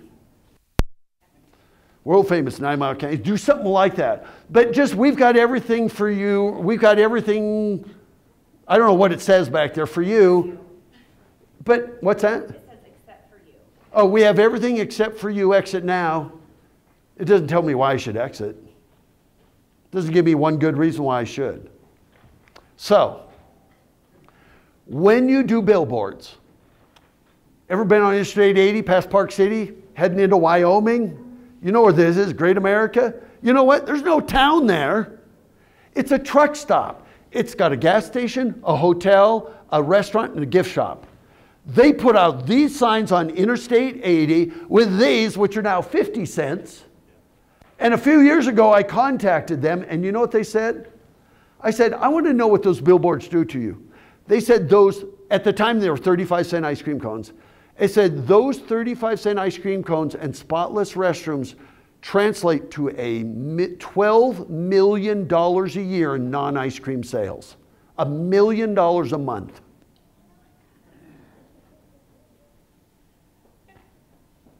That is pretty powerful. But by the way, notice 1, 2, 3, 4, 5, 6, 7 words. I mean, this is how billboards work. Okay? So, never more than 12 words, 8 or fewer. Would you be able, it's Winnemucca, Nevada. Would you ever be able to read it? Well, how about that one? Winnemucca, Butch Cassidy left here rich, so could you, promoting their casinos. 1, 2, 3, 4, 5, 6, 7, 8, 9 words. Okay? Always use contrasting colors as well. This is a perfect, but look at this. This is the Oregon Trail in Baker City, Oregon. National Historic, 1, 2, 3, 4, 5, 6, 7, 8, one simple graphic. Notice contrasting, it's not blue, it's always contrasting to the sky. And by the way, yellow on a dark background always pulls the eye. This is the only winery in Nevada. It's in Pahrump. From Las Vegas, you go over the hump to Pahrump. Really. But once again, free wine tasting in yellow on black, one simple graphic. So you got 1, 2, 3, 4, 5, 6, 7, 8, 9, 10, 11, 12, 13, 14 max. And they should never look like print ads. Okay? This is for all of you. Easy. Welcome to Vernal, dinosaur in it. Easy. By the way, when you come into Uinta County, pretty cool. Okay? And by the way, I thought this was so cool. We assessed them last year. And I thought that was so nice that when you leave, they said, see you again soon. It was the kids waving goodbye. It really like pulls the heartstrings. Okay, I'm a wimp, I know. But still, that was really nice. Very simple. So, we're going to eat dinner. We had already eaten at Grog's, and if we had more time, we would have eaten there again. And we thought it was the best restaurant in the county that we've eaten at. That's really good. I wish it was like in downtown Helper or, in more of a downtown area. But so we were done doing that. We're coming in. Now it's time for dinner. We went by Grog's. And by the way, I got a question for you. We went to Helper. I found a way to go from Price to Helper without getting on the freeway. But on the way back, I could not figure out a way to do it without getting on the freeway. Is there a way? For a short distance, you have to get on the highway. Okay. And when we came back, we couldn't figure out where that short distance was. But I mean, actually going there, we actually had to do that, didn't we? That little short distance, you're right. But coming back, we couldn't figure out how to get, because we like going through your communities and seeing the real part of the county versus always being on a freeway. And so we thought, okay, it's dinner time, and locals kept telling us, you got to go eat at Balance Rock in Helper. And we looked at TripAdvisor, it was highly rated, so we went into Helper, and the second you come here, you just go, OMG, oh my gosh, is that awesome or what? And I'd actually been in Helper before. And this time I was like, I want to move in. This is one. Now look at this. Now I have to tell you, I've been doing this for 35 years, since I was 7. You're not buying it, okay. We have worked in 1,500 communities. When I said, now that is one of the coolest things we have ever seen, I mean it. That is so cool. It really is. And I can guarantee you one thing, this was a labor of love, it's not a moneymaker. But it just, your first impression is, oh my gosh, this place is so cool. You don't know how important your gateways are. And so I mean, we're just like stunned. And I just went, wow. And then when we saw this, I have been saying for years, and I still say it, the best town in Utah is Springdale. By far. I'll give you a couple of reasons. I mean, they have a big advantage. They're right next to the entrance to Zion.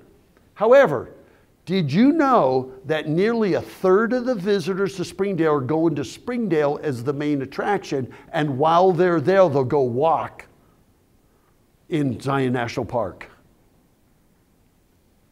This town in 3 to 5 years will be a destination all by itself. And they will say, while we're here, we're going to go do 9 Mile Canyon. That's what the goal should be for Price in every town. How do we make our downtown the destination? When I saw this, I was stunned. And in a positive way. The one thing that I still can't get for the life of me is why you didn't put the power underground, why you had the sidewalks all torn up. I'm sure it was money. But I said, you can't take a good picture without power lines being in the way. But you can tell they're still working on it. And we would walk around town and shop owners would come out and they would say, oh yeah, by the way, Roger, see these things? Tomorrow, the community is getting together to put the stacked rock in those. I have never seen a community that's like, oh my gosh, you guys are the poster child of how to get things done. I mean, so we walked it, we did bounce around. Look at Price. Look, beautification in May. It works. You know, this is me pitting one town against the other. Probably not a good idea, huh? But, you know, so we did Bounce Rock Eatery. We did have dinner there. I didn't know what was upstairs, whether it's a gallery. I saw some clothes up there. I'm not too sure. There's no signs or anything, so we didn't go up there because we didn't know. But they might want to add that. I thought the tables and chairs were great. Our dining experience didn't turn out to be that great, but I would absolutely go back. So I'm not saying it was bad food.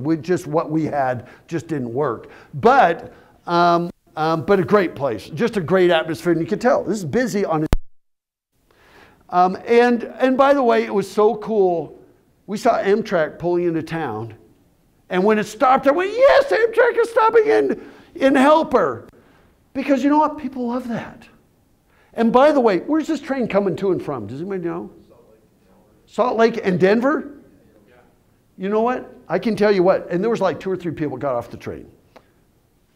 In 2 years, if you do what I'm going to tell you to do, Helper, in 2 years, people will be getting off with their suitcases. That's how cool Helper can be. And it's already well on its way. So after we had dinner, we went back to Price. So the next morning, we decided to go out. We're going to go out to Helper. So we really believe Helper is setting the gold standard for the rest of Utah right now. And I'm going to tell this to the governor. I'm going to tell it to Vicki, your tourism director. I mean, what you're doing is amazing. And by the way, one thing I would do, this is even the market in Delhi. I loved having the chairs there. I would just add pot right there, just like every 3 feet, just to spice it up. Everywhere you can, in every retail establishment, in all your towns, you should always soften the transition between the facade and asphalt or concrete. And I think if they just did that there, it's fantastic. Because it's well taken care of, the paint's good, the awning's in good shape. It's obvious that people care. And by the way, I would like to move, literally live in this place. You think he'll let me do it? Not in my life. I would live in that. That is just the coolest place ever. So, can you tell whether I like it or not? And you know what? This is it the next morning. So now we had the sun coming this way. And it doesn't matter what time of day you're in Helper. It's just pretty cool. But you know what really? And we came the other end. I went, oh my gosh, they got bookends. That is really cool. And look at that. Best downtown bookends in America. And I've been in all 50 states extensively. 250 days a year. Well, some of that's in Canada and overseas. But best bookends in America. It's just so cool. Now, one thing I would change in Helper and in Price, I would not allow any chain links in your downtown core district. No chain link fences. It makes you look like a jail and institutional.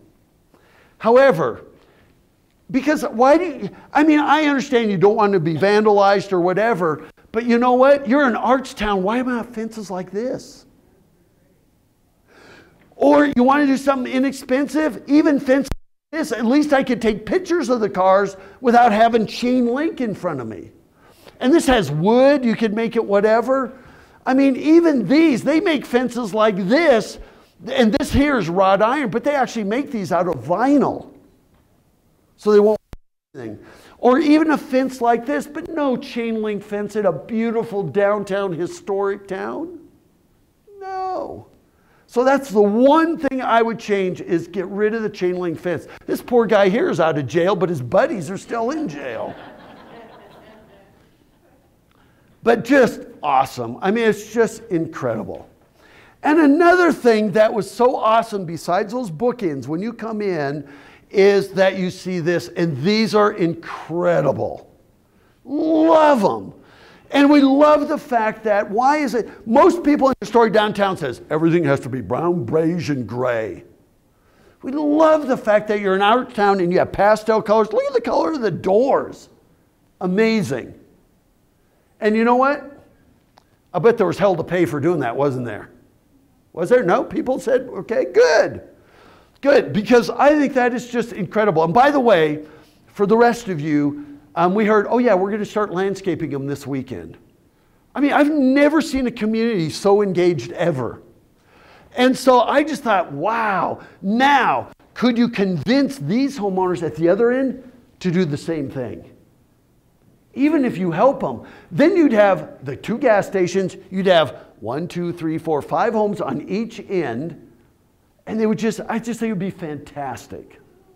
So anyway, I think it would just completely, just complete it. We did come in, we did see where they have all the mining equipment, railroad equipment. It's good. There's good interpretive displays in front of them that talk about, you know, the 4 steps necessary for mining coal. They made it simple and easy. And so I thought it was really well done. You know, here we saw this down by the riverfront. I think it deserves, it looks like a snow car, you know, snow. It deserves an interpretive sign as well. The museum, we did not have a chance to go into the museum in Helper, so I apologize about that, because we were spending so much time with your artisans that we just about forgot to do price. So we didn't. But so we didn't get a chance to get in. But here's one thing that I advise for all of you in the museum business. Museums need to change their displays every 90 to 120 days. And the reason is, otherwise, been there, done that. And there's no reason to ever go in again. And by the way, avoid words like artifacts, collections, displays. You need, and evoke emotion, you don't, that, I just want you to evoke emotion, not avoid those words.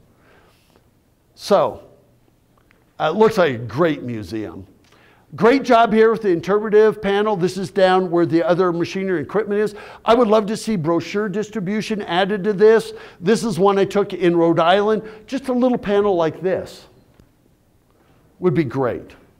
You know, so doing something like that would be awesome. And you know what? One thing we really loved, at first I went, well, this is a historic downtown, but we have a concrete entry. But you know what I loved is that one thing you have to understand, history didn't end in 1865. Because today's still the first day of the rest of your life. So I love the fact that Helper has some modern, has some 19th century, it has some we call 50s stuff now mid-century. It used to be retro, but now it's mid-century. And I love the fact that Helper had some industry, it had the train, it had the mining, but it also had a touch of modern. It had a touch of everything. It was really like seeing this town evolve into history, and it had pieces of history from all of our decades. And so I thought, that's really cool. Now, and look at that, there's a Catholic church in Utah. Just kidding.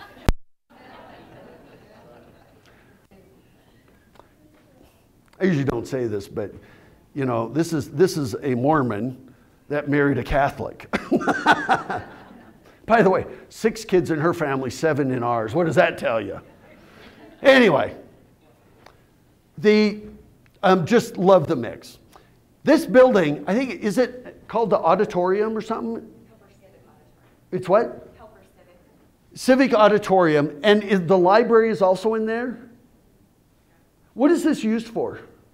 Do you do big events or concerts or stuff in there? Yeah. Okay. I wasn't sure because there's no calendar of events or anything. So one thing you might put is say, here's our 2018 calendar events at the auditorium.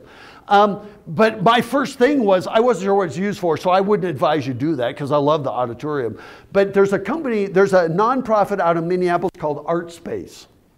And they buy buildings along this line. So there might be other buildings in Price and in Helper that ArtSpace would come in and they do live workspace. We just got done working in Michigan City, Indiana, where they took this old office building that had pigeons living in it and put 40 artisans live workspace in it. So it's just an idea because we love the art focus of Helper. Love the fact that, like this here was actually done recently, right? Done recently, but you would never know it. It still just adds that appeal of history through the ages. By the way, even the signs are really cool. And we even snuck in here. I know it wasn't open to the public. We had to go in. But even the mix of steel and the designs. I mean, and I think this is going to be what, a Harley-Davidson museum or something somebody said? Motorcycle museum. It's so cool. I just love these spaces. Matter of fact, I wish you need more restaurants in Helper. But just really cool what is going on there. I saw this. I'm not sure what its future is. Now remember, we didn't talk to anybody other than just the locals while we were there. I thought, wouldn't that be a cool visitor information kiosk? During the summer months, you have somebody there. Maybe even a guide service goes out of there and they use it for $5. We do a walking tour and we take like 15 people and you walk through Helper. But I just thought that little kiosk, what's it going to be? Does anybody know? Hot dogs or ice cream. I think it'd be great visitor information, but that'd be great too. We like monetizing things. Just really cool. I'm glad to see you're saving it. We went across the street. Now, one thing I have noticed in all of Carbon County, it must be Christmas 365 days a year. Because there's Christmas lights on every restaurant, every hotel, everything, and even in May. But once again, great information. By the way, the very first thing we read is how it got its name. That Helper is a train that helped other train. And I thought that was awesome that we got our answer to our question right there. Good information on that panel. One thing I would like is do many events happen here in this little park? The Helper what? Arts Festival. Anything else go there? No band shells. No, nothing. But if you do, I would even put up a sign, just a small, cool sign here that says, please join us for the Helper Art Festival in August or whenever it is. Always invite us back. With the auditorium, always invite us to come back. Okay? And so I think that would be great. This here, it's so faded you can't read it at all. And instead of trying to reprint that, I would do you might put welcome to Helper and do a beautiful sign right here, and then just put a QR code that would take us to a site that would talk about the history that you see on this. Does that make sense? Be a lot cheaper. You could even just get rid of that and just put a QR code somewhere. Said if you'd like to learn about the history of Helper, click here, and it would take you to one of the Helper websites. Okay? And then I would love, I was so happy. Some of the facades and stuff in this town are amazing. And it's so fun to see them uncovering, you know, what used to be there and finding these gems. But one thing that Helper needs is to start a recruitment program. So, we took the liberty of telling you the kind of businesses you should have in your downtown. Okay? Just so you know, I actually did this for a living for 10 years, working in resorts, orchestrating the business mix. We have done videos and a ton of research to say, what kind of business mix would you need in Helper to make it a standalone destination worthy of a drive, not just from Salt Lake and Provo, but from all over the Western United States. Now, with Helper, I don't believe tourism is bringing in more people. I think tourism is getting people to stay longer. I'd rather see you have half as many people spending twice as much time. See what I mean? So I thought, if I was charged with Helper, I would absolutely recruit a bike shop and an outfitter combination store. Okay? And it would be fantastic. I think you need a bakery and coffee tea shop. You got the coffee shop. I'd like to see, is there a bakery in Helper now? Would love to, there is? Marcia's Salmon Shop. Okay, well, I'll talk about that. Bakery and coffee tea shop would be great. So some of these you might have. A butcher shop and deli would be fantastic. You do? The RNA market that you wanted to plot out. Well, you know what? You need some of this stuff in your core little pedestrian shopping district, okay? And so I would have 20 galleries, and I'd have half of them with artisans in action, at least half of them. Okay, so I'd have 20. And you're well on your way there, aren't you? I would have 15 places to get food. Right now, you have 3, I think. But when I talk about 15 eateries, they don't all have to be sit down. It could be the cupcake shop. It could be the bakery. It could be a confectionery would work really well in this town. It could be the little deli and wine store. It could be, so it doesn't have to be all sit down restaurants. But you know what? If there were 15 restaurants in downtown Helper right now, you'd have people coming here from Provo almost every weekend just because of that. I mean, a theater that shows classic independent films. I saw a theater there. I'm coming to that, but I'm not too sure what it does, if anything. I think that 3 home accent shops would be ideal. And by the way, this is taken from, you go to Jerome, Arizona. Go to Springdale, Utah. Go to, and I'm not including Park City in this. But I mean, they have this similar kind of business mix. A microbrewery or winery would be fantastic in this downtown.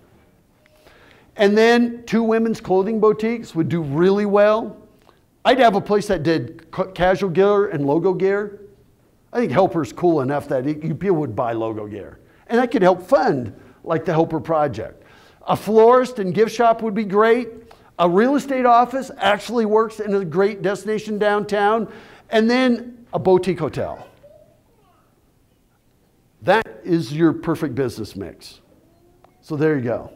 By the way, you're welcome. By the way, I should tell you something, is that this is being filmed and it will be online. And Tina, do you know where? We don't know where it's going to be hosted right now. Probably on YouTube, hopefully. And we'll get that to you, but we're also going to do an assessment finding suggestions report. And as soon as I get back home, I'm going to send you all these slides. So Tina, if you say, Roger showed some slides, I need to get them, you would contact Tina here at the county tourism office. She'll have access to all this. So now, lease agreements with defined operating hours and days. And by the way, start with Friday, Saturdays, April through October, 7 months of the year, you need to be open in the evenings.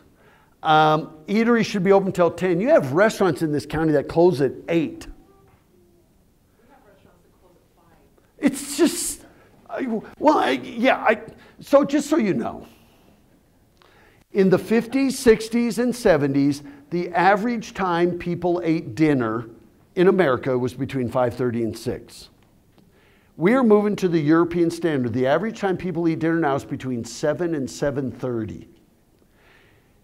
In Europe, it's 9 o'clock. We're moving that way, and you're still stuck in 1956. I'm sorry, but the days of being Mayberry and Leave It to Beaver are over. Officially over. So, the most successful communities orchestrate the business mix.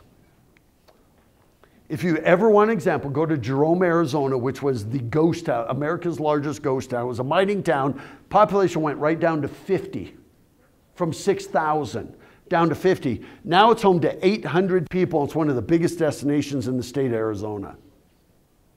And you know what it is? It's that business mix. So, downtown upscale boutique hotel. Look at this.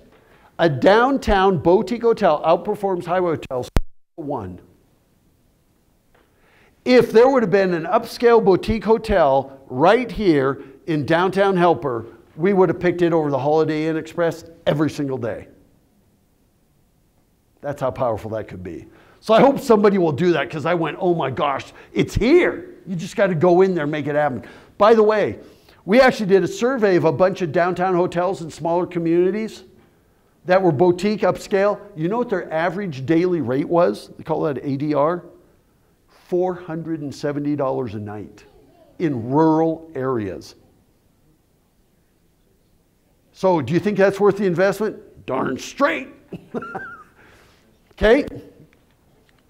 Now, loved it. It says Clear Creek Adventures, but it didn't seem to ever be open. Is this there? Is it? Does it do business?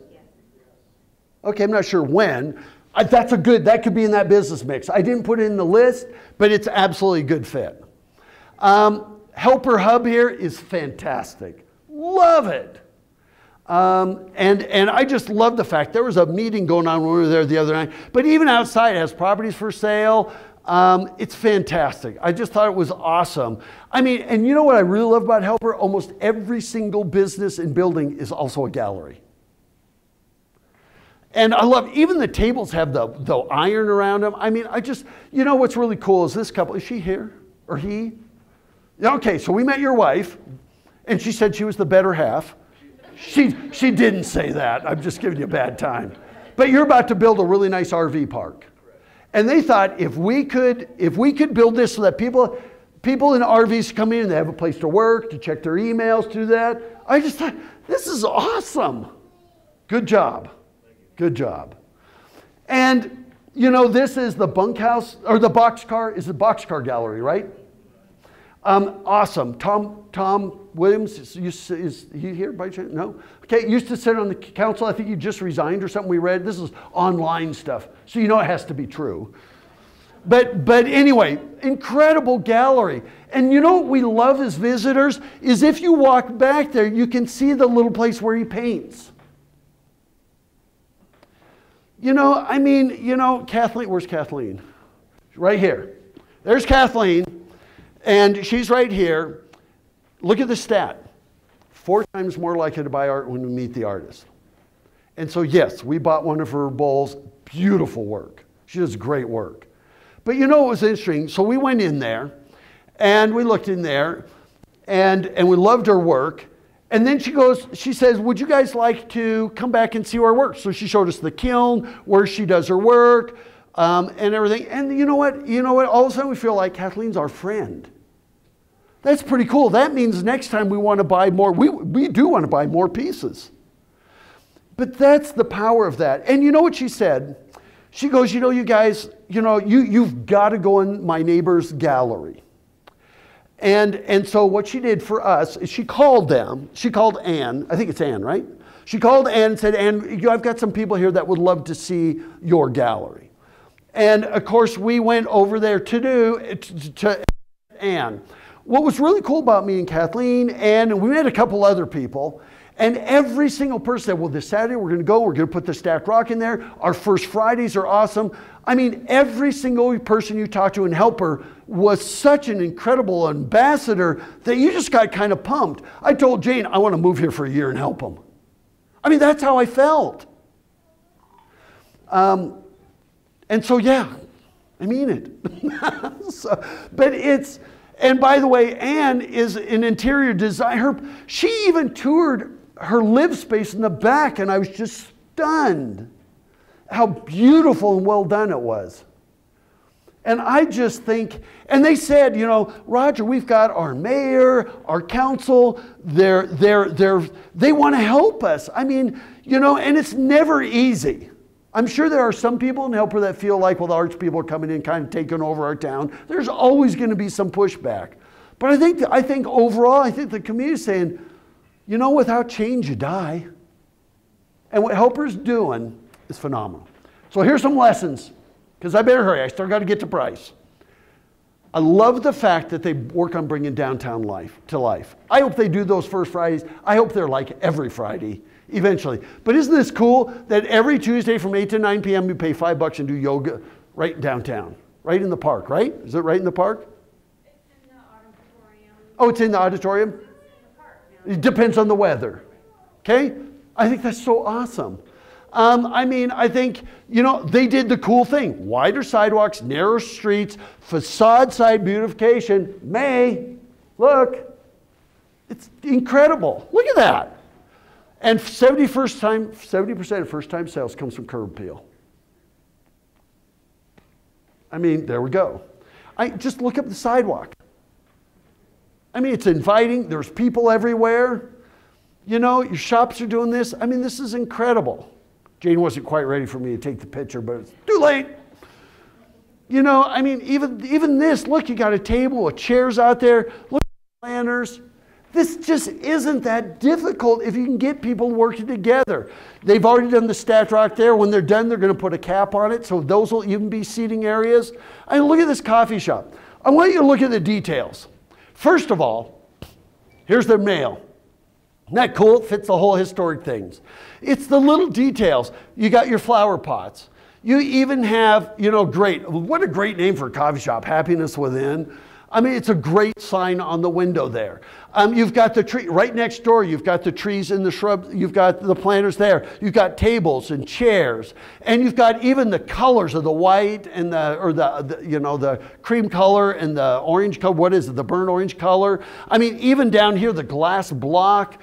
You know, even the open sign up there. I mean, everything they do makes a big difference. And this coffee shop is incredible. Once again, it's another gallery. And I mean, look at even the seating area. It's like, oh my gosh, I want to hang out here all day. This is the third place.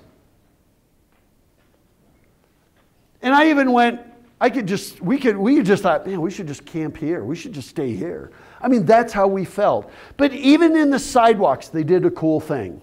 That they have all these little things planted, and they all say the same thing. Welcome, friends. You know, I just think even when there's empty spaces, they turned it into something that's photographically ready. I mean, that's a cool piece of art. At least they just didn't leave it wide open. You know, they turn lemons into lemonade. I mean, even there, a historic photo right there on the corner. Or even here where they put those little displays. We call these pop-up window displays. You know, this one we could use a little more help, but even it has, at least it's worth looking at in these windows. And you know what? When you can turn scary places into people places, how awesome is that? You know, I just, you know, the window displays here are just, it's just exceptional. You know, but you and Helper, did you think I was going to let you get away with a whole bunch of accolades? Okay, Helper, here we go. Number one thing I do is I'd create a zoning ordinance that does not allow any change or franchises in your core downtown area between those gas stations. Because I'm guaranteeing you that success comes with that. In Springdale, Utah, best town in Utah. I might have to change that here pretty quick. if you do these. But Subway sued them into submission in Springdale. Sued them. And you know what? Subway said it was going to be the best performing Subway in the history of Subway. It did open, and it's failing. Yes. And you know what? I like Subway, by the way. It just doesn't fit. It's not who you are in Helper.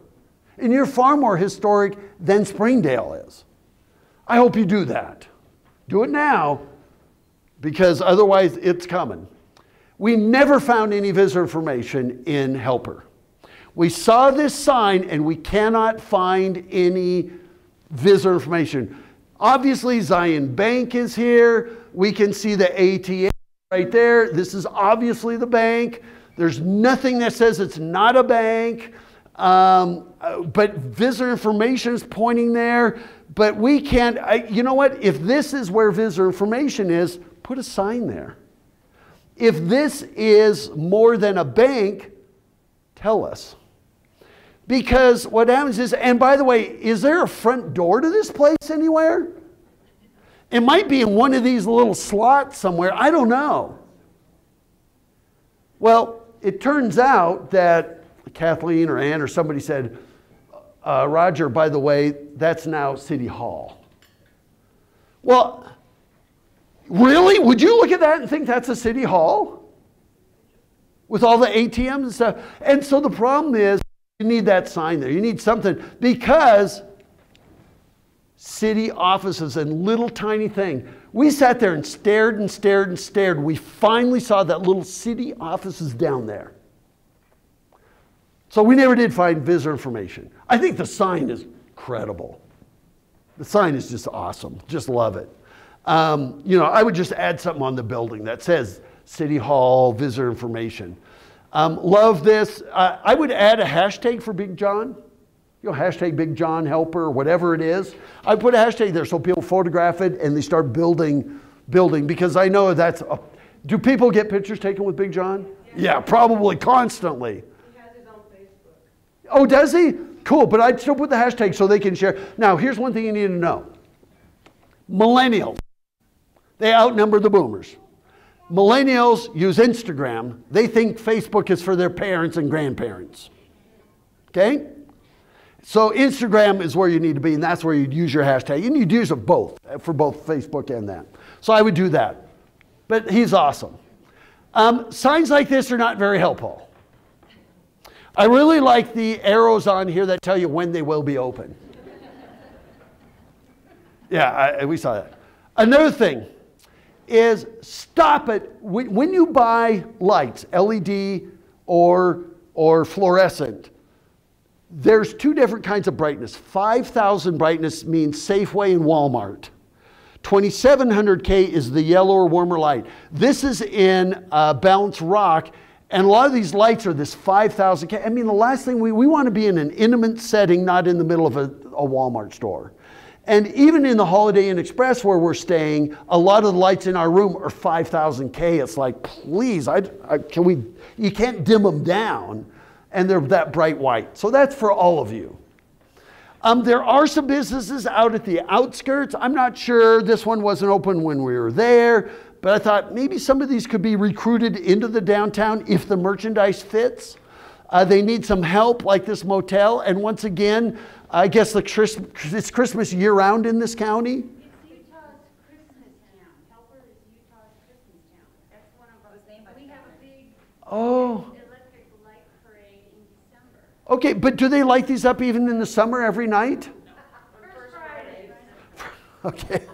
But you know, as a visitor, it's like, these people are really, I mean, it's a little early in May to be putting up your Christmas lights. But see, we don't know that. We don't know that. And so, you know, and if you're going to put them up, use them all year round then. Do it every night. But once again, and by the way, this motel is not a whole lot different than the one in Wellington. Lots of weeds, some fake AstroTurf out here.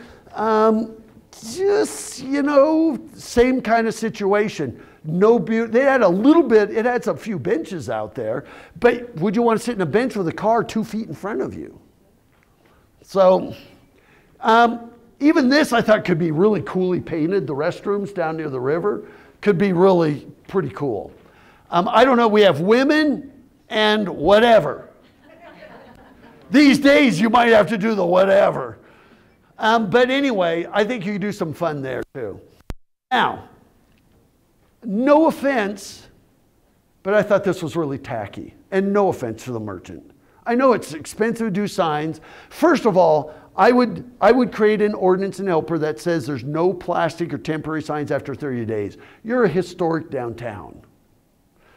I'd rather have no signs than that. When we say souvenirs, ice, tourist info, it's way too much to read. I mean, I'm standing right in front of it, taking a picture. And by the way, you know, I just think that hanging something on a hanger in a window is just not, it makes you look kind of like second class. And it's probably a great shop. And we want these merchants to be really successful. Has the pots and a couple of chairs, but just I'm not even sure what it is. Because it says something amazing is happening here. Rock something, it's hard to read, recreation, fishing, souvenirs, ice. And I didn't know whether they're a guide service or what they are. I'm not even too sure what they are. This one I'm going to pick on probably the most, and I'm not picking on this one because they're the worst. This is for everybody in Price. This is for other businesses in Helper, but I would never put up signs, no public restrooms, and then do it over and over. Never do that.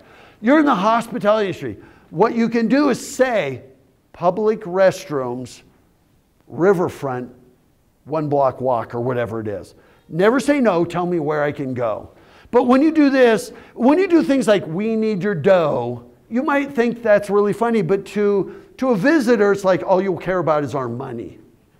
And I know you're trying to be cute, trying to be clever. No more than 8 words. I mean, we really don't need your phone number. We really don't need your address. We're standing right in front of your store. And then I'm not sure what all this is. It says best place to get a bite. Really? And I think that's awesome. But by the way, for all retailers, never more than 4 flyers in a window. There are more than 20 in these windows. And so what happened is, there's no curb appeal or anything. And by the way, we had a hard time figuring out what it even was. We could see the Marsh's Sandwich Shop, but there was so much stuff going on there, we weren't sure. It didn't look like a nice place to eat, even though it's probably fabulous.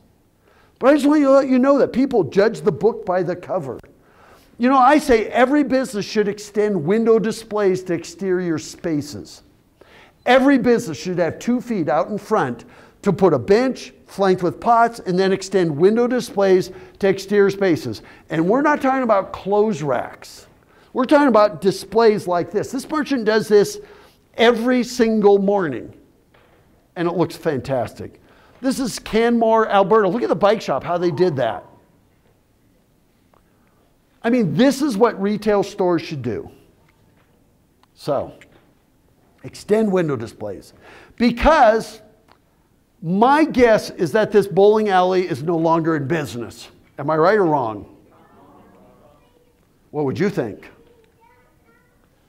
I mean, it's all empty in there. There's no beautification. There's nothing that tells me it's open or in business. Okay?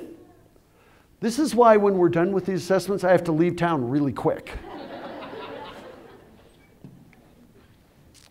Love the color here at the Strand. I think I love historic downtowns that are okay with adding some color and stuff. I'm not too sure what this is or whether it's open. I think it's is it a gallery, but not really open? It is open? We don't know. I mean, we had a hard time with that. This one could use some window display. Once again, you know what? You don't hang clothes in the window. You know what? I would go talk to Ann. She's an interior designer. Say, Ann, can you come take a look? And I don't know if she would really do this. She probably would. Everybody seems to be helping everybody else. But I would say, Ann, could you go over there and help her with her window display? This, or him or her, the fan, whoever, and just say, it looks more like a garage sale type of shop, and it's probably great. But once again, I love the blue. I mean, I just love the color. I just think it's cool. This theater here, looks like it's amazing. Is it amazing? Does anything go on there? When? Okay, well, we saw the youth symphony a month ago was the only thing. They said there was a junior high thing happening there. That's tonight. And then that's it for the rest of the year? Well, you're promoting things that were a month ago, but nothing in the future. So the one thing I would do is say, here's our 2018 calendar events. Always invite us back. Does that make sense? Looks fantastic, by the way. That's all you need to do. And then, you know, here it says summer hours, 10 to 5. Does that mean we have to come here after June 21st? So on signs, when does summer start for you? Make it more obvious. And closing at 5? Really? You want people that work till 5 to come to you? You're not. They're not, because they're at work. And so the biggest challenge in Helper is trying to find businesses that are open.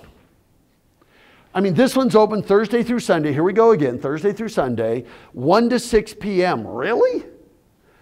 It's just frustrating. And I'm going to tell you, Springdale, population 600, has the highest per capita retail sales of any city in the state of Utah. Per capita. Every single store is open till 9 or 10 o'clock at night, year round. How do they staff that? It's better, good question. It's better to open at 11 and stay open till 9 than it is to go 9 to 6. Number two, we even have a video that talks about shared workers, where you can get a local organization can hire a worker. A lot of times the university students going into retail or hospitality, and they're paid. And let's say you pay them $10 an hour. Okay, but you're gonna charge the merchant $13 an hour because you gotta pay taxes and everything else, right? So a merchant will say, I would like to have somebody cover my business from 11 to 1, open my business from 11 to 1. That way I can get lunch, I can go to the bank, I can do that. And the person will have to learn, and they, by the way, they have a $50,000 surety bond. They're inexpensive to get. And they have to learn that cashier. They're not going to know the merchandise as well as your locals. But then somebody says, well, I'd like that person from 1 to 3. How do you hire somebody 5 days a week for 2 hours a day? You can't. These people work full time, and they go from this business, then they'll go work that business. Somebody say, I got to go home and cook dinner for the family and kids. I need somebody to cover from 5 to 7. Then I'll come back from 7 to 9 and close. And by the way, just do Fridays and Saturdays for the first year. Just do those 2 days. But you have to understand that we do our shopping after 6 p.m. So there are ways to do it. There are ways to do it without costing an arm and a leg. We even have videos on how to do it. Until you do that, you will never beat Springdale. There's my challenge to you. I want to go out and say Helper's the best town in Utah. Okay? I have no idea about this. I don't even know what to say. Okay, so, but we love things like this little suspension bridge. I mean, you actually have a trail down there. It's not really well marked, you know, but I think that river could be really cool. I know the town, I know you're already working on that side of it, which I think is going to be really cool. And you know what? Where else can you find the Statue of Liberty in Carbon County? And by the way, look at this fence. It's not chain link. Look, you can actually do it. I mean, we started going, you know, the other side of the track stuff. We're just going, oh my gosh, look at this town. This is pretty amazing. You know, we were just blown away. And so, you know, it's just awesome. It's just pretty incredible. So now, price, your turn. Here we go. First thing we did in price is we looked at your demographics. Because you're kind of a central hub. You're a provisioning headquarters. Within 5-mile radius of downtown Price, like by the museum, 14,300. Go out 15 miles, you have 20,000. If you go out 25 miles, you have a population of 25,000. There's your service area. And by the way, on a map, that doesn't even get down to Castle Dale in Orangeville. That does include Huntington, Cedar, you know, but there's your area. 25,000 people in that area. So we thought, okay, the first thing Price needs is a wayfinding system. The old signs are horrible, and the best of Price is impossible to find. I don't even know how visitors would ever find downtown. There's no signs to downtown. And so that's the number one priority for you is wayfinding. You have more signs telling us how to leave Price than you do how to find anything in Price. And so I can't tell you how many times I turned right here to go to downtown. And of course I hit a dead end. And because it says Forest Service, BLM, but visitor information, you go straight. Because I'm kind of dumb when it comes to this, I kept doing it. I did it like 3 times. Jane goes, that's not downtown, it's on the other side of the bridge. No signs. When you come over the bridge, there's still no signs. Once again, we have chain link fences in the middle of a downtown. I would challenge Price to take this section right here and concentrate. I think, if you want to ask my opinion, I think the city of Price's number one objective would be say, how can we make these 2 blocks an exceptional destination? These 2 blocks. I'd concentrate on those 2. There's 48 retail spaces in there, and I would work with the property owners on doing what they're doing in Helper, orchestrate the business mix. One of the challenges we have in Price is it feels, when you read this, I put shame on Elks. Elks Lodge is not responsible for any damage, theft, or losses of any kind to your vehicle or its contents. Can you imagine if every single retail store in downtown Price put that on their doors? You know what the first thing is? This downtown must not be safe. Or this, really? We reserve the right to refuse service to anyone. Really? And this is a nonprofit. Our deal with Price was like, whoa, people are not welcome here. Okay? There's my 2 words, round up. My first impression is nobody cares. I know it's not true, but that's the first impression. Okay? You know what? Both Helper and Price need retail blade signs. By the way, can you tell me what's in any of these businesses besides the theater? Same for you, Helper. I'm not done with Helper yet. Helper, can you tell me what's in those businesses? When we drive down a street or walk down a sidewalk, we see perpendicular blade signs. And there are none. Or very few, in both towns. Can you tell me why I should keep walking down that street? There's no blade signs. I have no idea what's in any of those businesses, let alone all the weeds and everything, and no beautification. And then, if I want to know what's in this grocery store, I have to literally walk out into the street to see what's up there on that facade. So we were there for lunch, and we did eat at Forlano's. Did I pronounce it right? Forlano's.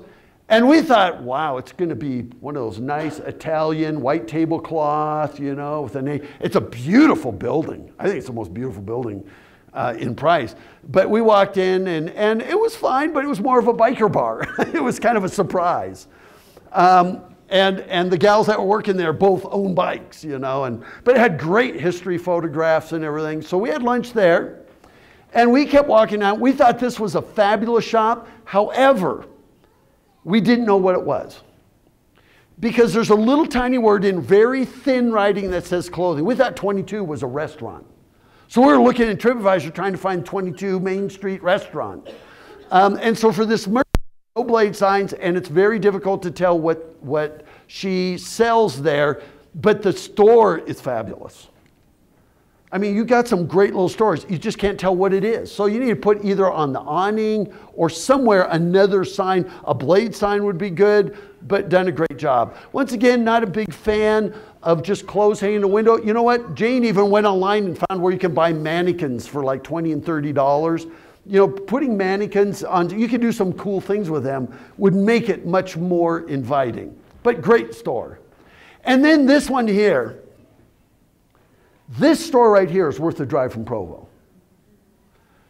Yet it's a furniture store according to all the signs. It looks like they sell Whirlpool washing machines and stuff, and it's Oliveto or furniture, and we're going, but it's not a furniture store. Yet she's got a nice bench of this, she's got vacation. This store is incredible.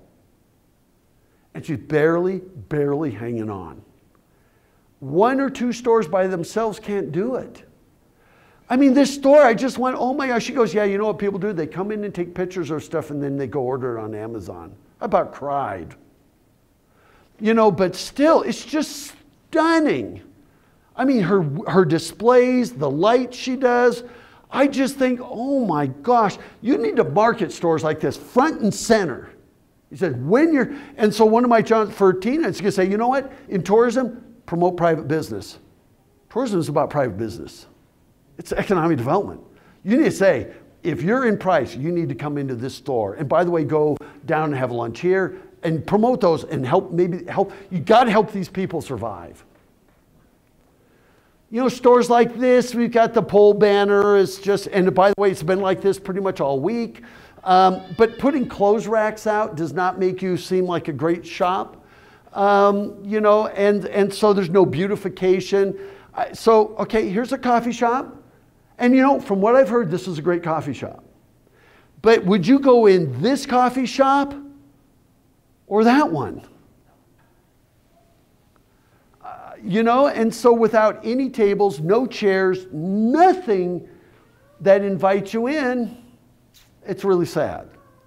And so, I mean, this store, the pots out there, I think that's great. Like to see even more, a little table and chair. Even if you're not selling food, just putting a table and chair out there makes you inviting. They can't just do it alone. You know, and once again, no Blade sign. So this one here, you have to go out in. I'm out here in a parking space trying to read that craft sign. So, you know, book your event here. I mean, you have great bones to work with. You see guys working on building now. Even stuff like this I thought were so cool. If people would just notice these. You've got a great bike shop, but the paint's falling off. I can't tell whether it's in business or out of business. It does say it's open, so I'm assuming it's in business. But if I was a bike shop, I just took this last week in Wildwood, New Jersey. You got to make it obvious. But once again, I would just put your bikes out each day. I would just do anything to I know the building is, you know, and I know that's a challenge. But I just think by them, by the way, they did a nice job, but just lining up the bikes out there, it just says we're open, we're busy, so I would just put them out. I just think it's so important. Here you got a great, you know, I would put a pot in front of every one of these. You know, I mean, you know, and I'm talking about these are pyramidal shrubs.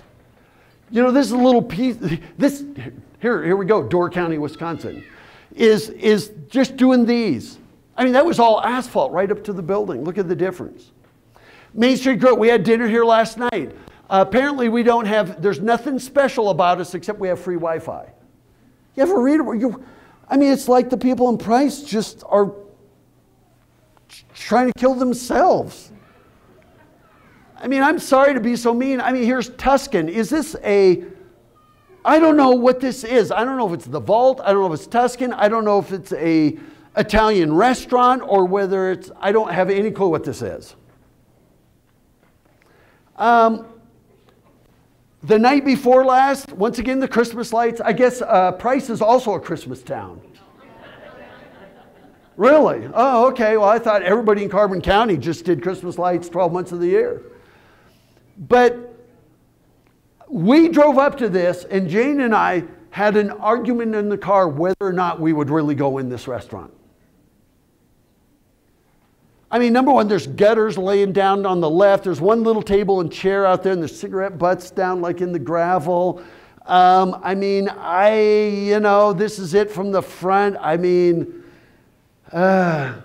we did eat dinner there, and actually it was good. But how would you know it? We even looked at TripAdvisor, said it was in the top 5, and we still went, well, I guess TripAdvisor can't always be right. But I don't understand. So, what to do? I got to hurry. I would love to see Price create a team of people called Destination Price. It could even just be an ad hoc committee of a mayor or somebody on the council. I would have we have these video libraries. And by the way, Tina, I'm going to give you have access to these. How many logins did you get? Do you know? Well, we'll make sure.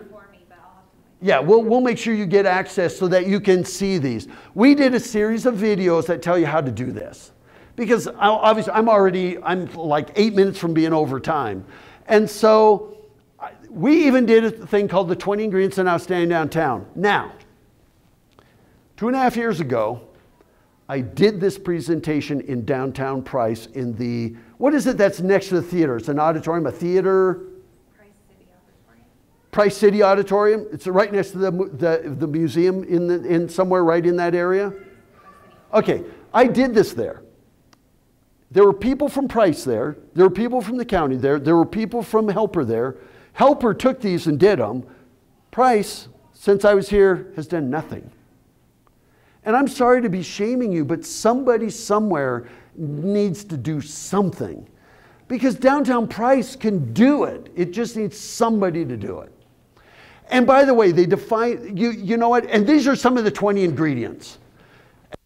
That downtown Price, if I was downtown Price, you know what I would do? I'd be an entertainment district.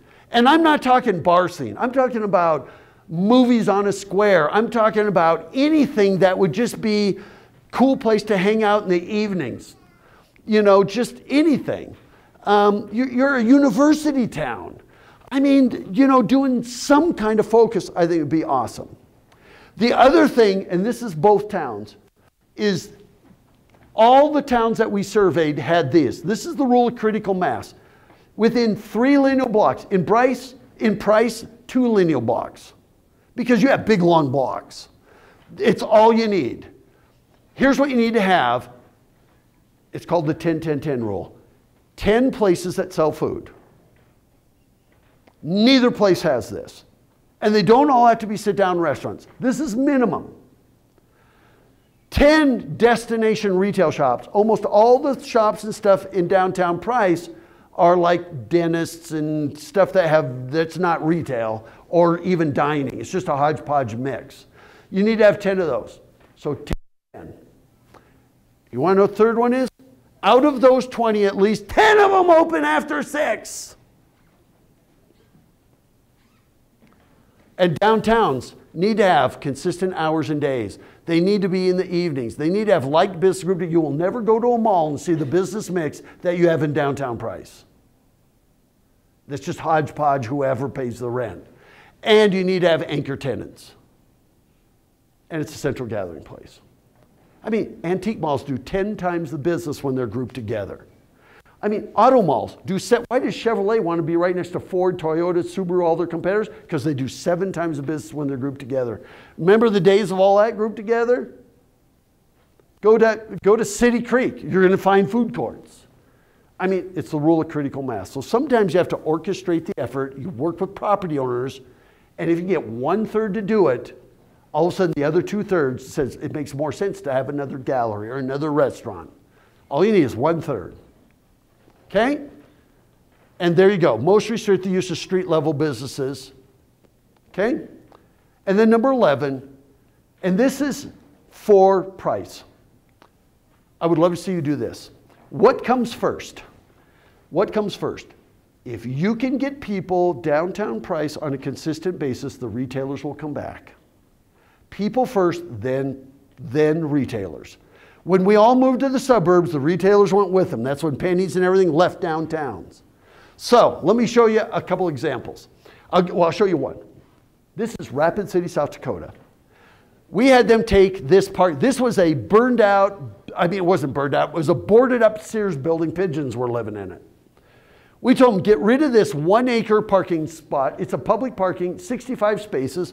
I said, I want you to turn that into a plaza. I said, tear down the Sears building, do a 2 acre plaza. I get a call from a guy who says, Roger, my name is Ray Hillebrand, and I just want to let you know we're not tearing down that Sears building because I just bought it. But I also gave the city $2 million to build the plaza next to my new restaurant building. There it is. Here it is before. By the way, parking garage, they did add a 3rd level, but it wasn't to make up this parking. It was because right in here, there's visitor information, there's public restrooms, they have storage for a Zamboni. You can tell they filled this full of other stuff. Before, after. And by the way, I took this on a Sunday morning at 10 a.m. All of a sudden, car clubs started coming, pottery clubs. All these clubs and organizations were in. There's the Sears building off to the left. For this event, you can see cars parked on the street. They even created a beer garden in there that they fence off for some events. I mean, all of a sudden, all these events started coming. They have this little splash pad. It's like 1,500 square feet. And music and everything. I mean, you know what? Look at the kids playing this. This is it in the summer. That splash pad runs 120 days a year. And you know what? There's another 120 days a year. 240 days activity in their downtown. They went from 35% vacancies to 0. I mean, that's 8,000 square feet, slightly bigger than Rockefeller Center. And you know what? They make $130,000 a year renting ice skates and have to dole them out because it gets too crowded. You know what? Even if you have to do it in a side street, even if you have to take out a couple of buildings in downtown Price, you do that, it's going to be packed full of people. And at night, every night at 9 o'clock, you get water and lights and music. And you know what? Movie nights, Monday night movies on the square, average attendance is 3,500. Somebody wrote this in social media. I grew up in Rapid City. It was never as cool as it is now. After just 2 years, the average age of a person buying a home in Rapid City dropped 12 years. I mean, this is Caldwell, Idaho. It's under construction right now. I mean, people everywhere creating this little, think about Europe. Towns are built around piazzas. They're simple spaces that you program. You could have yoga on the square. I mean, Tai Chi. You could do whatever all kinds of things. You could fill full tables and chairs and do tailgate parties and food events. You know, I mean, bringing in artisans. You know, even performing arts. You're a university town. You know, I mean, you know, even food trucks. And by the way, look at this. It's a simple, they brought in 3 food trucks. Notice the tables and stuff, it's all pallets and wire reels. It doesn't have to be expensive, you just activate it. That would be what I would start with in price. It doesn't have to be expensive. Saw the museum, looks really good. Not sure when it's open. Needs to be kind of obvious. Here's our hours or season. Saw the Greek church, you know, and it looked terrific. I mean, we did go to the museum. And by the way, your visitor information center should be right here. It would help revitalize your downtown. But you know what? Always put it where people spend money. And by the way, I love that. I think that's so cool. I love it when a museum actually tells a story rather than just showing a dinosaur. And I think that's just really cool. The museum is great. Once again, it tells stories. And I love the fact that you can go in this museum and actually see archaeology at work. Actually see people working in there. I thought that was really cool. And by the way, if you have not been in there, right now it's archaeoastrology. I think that's the coolest name ever. And it's a photographic exhibit. As a matter of fact, we bought one. And they're going to ship it to us after the show is over in November. But you know what? This is all night sky photography like Hovenweep. If you've never been to Hovenweep, you got to, and all around the area. Incredible. And by the way, for me to close out, most visitors, and the other times I've been to Price, what you saw is all I knew existed in Price. Is there more in price than what I just showed you? How would anybody know? Even when you come off freeway, it says fairgrounds, it just kind of dumps you out on the streets because DOT did their job, but nobody ever finished it. See what I mean? So you just kind of dump us there. And you know what? If you had a wayfinding system, by the way, we even have a video will show you how to do it. But you know what? When we're doing assessment, we have to look around. But what we see is we did see Prius Stewart Museum. And by the way, not everybody's going to know what that is. It doesn't even, you're right. You know, Fairgrounds Event Center, we finally found them. But you know what? You have these signs when you're already there.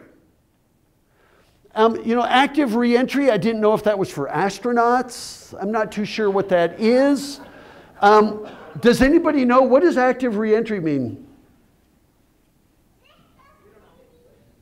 Nobody wants to say? What is it? Oh, okay, so it's helping them re-entry into the normal culture, everyday life? Okay.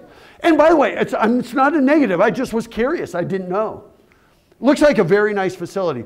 We saw this and we went, oh my gosh. We thought that price was like the dregs of the universe. And now all of a sudden we're seeing this. That's fabulous. I don't think I've ever seen, that's a senior center, right? It's awesome. It's, We have great service. how would anybody even know? We were sitting there with our jaws up and go, oh my gosh, we saw that. Then we saw this event center. Now, what happens in here? Anything? Events, good, good. What kind of events? Except banquets, company parties, whatever. So it's mainly a rental space. Okay, if you have public events, I'd say put a reader board out there and say, here's our public event. But even that, it's incredible. We didn't know any of this stuff existed. I mean, even this, I love the fact that this is a horse racetrack plus an arena. You kind of did them both.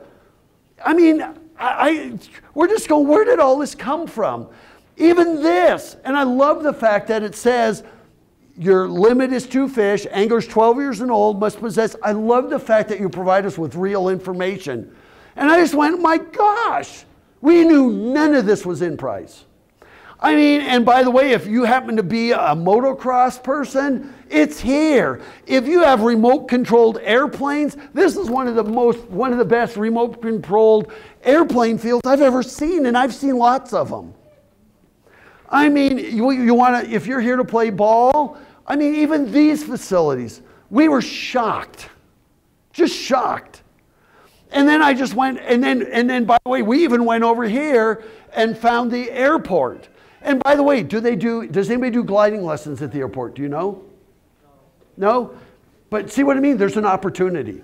How about, does anybody scenic flights? Does anybody do flight instruction at this airport? I think there's tremendous opportunity. I mean, we went back and we saw the skate park, and that even is world class. I mean, and if you like that, we even have BMX. I just went, my gosh. I'll bet you 99 out of 100 people that come to Price have no idea what Price is about. They have no idea that you got stuff like this. If quality of life is leading economic development, this should be front and center in everything. I mean, even Washington Park, once again, this area is monitored by surveillance cameras. Really? Come on. Instead, put, smile, you're on camera. They get the message, and it's not negative. I mean, even this is fabulous. I imagine it's probably going to open, what, Memorial Day maybe? Well, I just took this day before yesterday. What? Oh, no, well, I was there. This is the afternoon. Well, they were out of school. They were all standing there. They were telling me about it. Yeah, they were. They were in the park next door. And I said, when does it open? And you know what they said? There were 2 girls sitting right here when I seen the pictures. And of course, I'm lugging this around. They want to know about the camera. And so they said, we don't know when it opens. And so anyway, but it's fabulous. So this was, that was Wednesday afternoon at like 3 o'clock. That's when we took those. But once again, just fabulous. We saw the little Pioneer, is this Pioneer Park? But you know what? You have disc golf. I had no idea. There's no map that shows where it starts or ends or anything, but I can see the baskets. And you know, then we went out, we saw this, and I knew it was selling clothes. But I thought, you know what price could be? What's your passion? Whatever it is that floats your boat, you can find it in price. Whether it's BMX, whether it's motocross, whether it's ATVs, you got what, 250 miles of ATV trails, whether it is swimming, whether it is, I mean, look at all these things you have. Whatever it is that floats your boat, this is the place to live because we have it for you. And if we don't have it, we'll create it for you. I just thought with all this, you know, this, I stole this from the Army, be all that you could be. I thought, what a place to come in. If your kids are into BMX and they grow up into motocross, or they love remote control airplanes, or they, whatever it is, I just thought, what an awesome place to live. Yeah, we might go work in fossil fuels, but wouldn't it be great if our families, our kids, and our off time had this kind of stuff? We had no clue any of this existed in Price. We saw the school. I mean, the high school looks great. I mean, then we saw this, and we're just going, oh my gosh. And at first we're going, now wait. Utah State, well, that's the Aggies. And so, you know, and so I went, I mean, this is where we are right now. I mean, we were just blown away. How would anybody know this? You have no wayfinding to anything. And by the way, where can we get our Aggie ice cream? Don't make me drive to Logan. They'll be here for International Days. That's what you. But they should be here year-round. If you ever go to Logan and see that creamery, there's lines outside all year long, even in the middle of the winter. But anyway, great opportunity for the university. And by the way, my big question about all this is where is Central, what is CUE or Central, what was it? CEU used to be College of Eastern Utah. Okay, we saw on a map that you hand out, has it on there still. It doesn't exist? No. Okay, you need to get it off its maps and off your signs because we were confused. We tried to find it and we couldn't. But I just think, it's just, so you know what, after we saw that, we started looking at houses. This one here is just being landscape. We go, okay, that would do. Or this one would do, this would do just fine. I mean, all of a sudden we're seeing an entirely different vision of Price than probably anybody ever sees. That could be fixed with some wayfinding. I mean, look at this. I mean, he was out there, his wife was out there. I just went, oh my gosh, we're moving in. You know, and then we thought, well, you know what? Let's not settle. Let's go for a place like this. And then we had the OMG moment and said, okay, that would be about right. We're empty nesters now. That would be about right for room. What's that? Yeah, we could downsize. That's what you do is when you get rid of all your kids, you get a bigger house because you can afford it now. But I mean, even little things like the Frosty Freeze, how cool is that? You know, and you know what's really funny is we're at the hotel. If I just sit at a table at the hotel and I just put this camera out and they'll go, have you guys seen Pinnacle Peak? And I go, no, what's that? Well, if you go out to the, I mean, these are other tourists telling us where we should go. So we drove out there towards the end of the day. It would have been better if we would have done it in the beginning of the day. But there's a big deal for you right there. Women account for 80% of all consumer spending. I'm waiting. The guys are going, that's all? But that's an absolute fact. And women want to be in places they feel safe and welcome. And that should drive everything. Look at that picture. What do you see? That was not posed. That was in Wickford, Rhode Island. You know what I want you to do in both your downtowns? Think benches. Why do you think people do that? They may never sit in those chairs. It makes their home feel welcome. Both towns, you should have a bench. Benches should always be at the facade facing out just like a front porch, and have a pot on each side. 12 months of the year. You could put pinwheels in the winter, you could use evergreens, but you know what? Beautification pays. So the 7-8-7 rule is 70% of first-time sales comes from curb appeal. 80% of all consumer spending is by women, and 70% of that takes place after 6 p.m. 7-8-7. So, my very last slide. I want you to create a destination price team. Helper Project is already in place, and they are just moving mountains. What they're doing there is phenomenal. What I want you to do is create this team. And by the way, I want you to make a list. What you're going to do, you're going to get all these. There's 102, but you know what?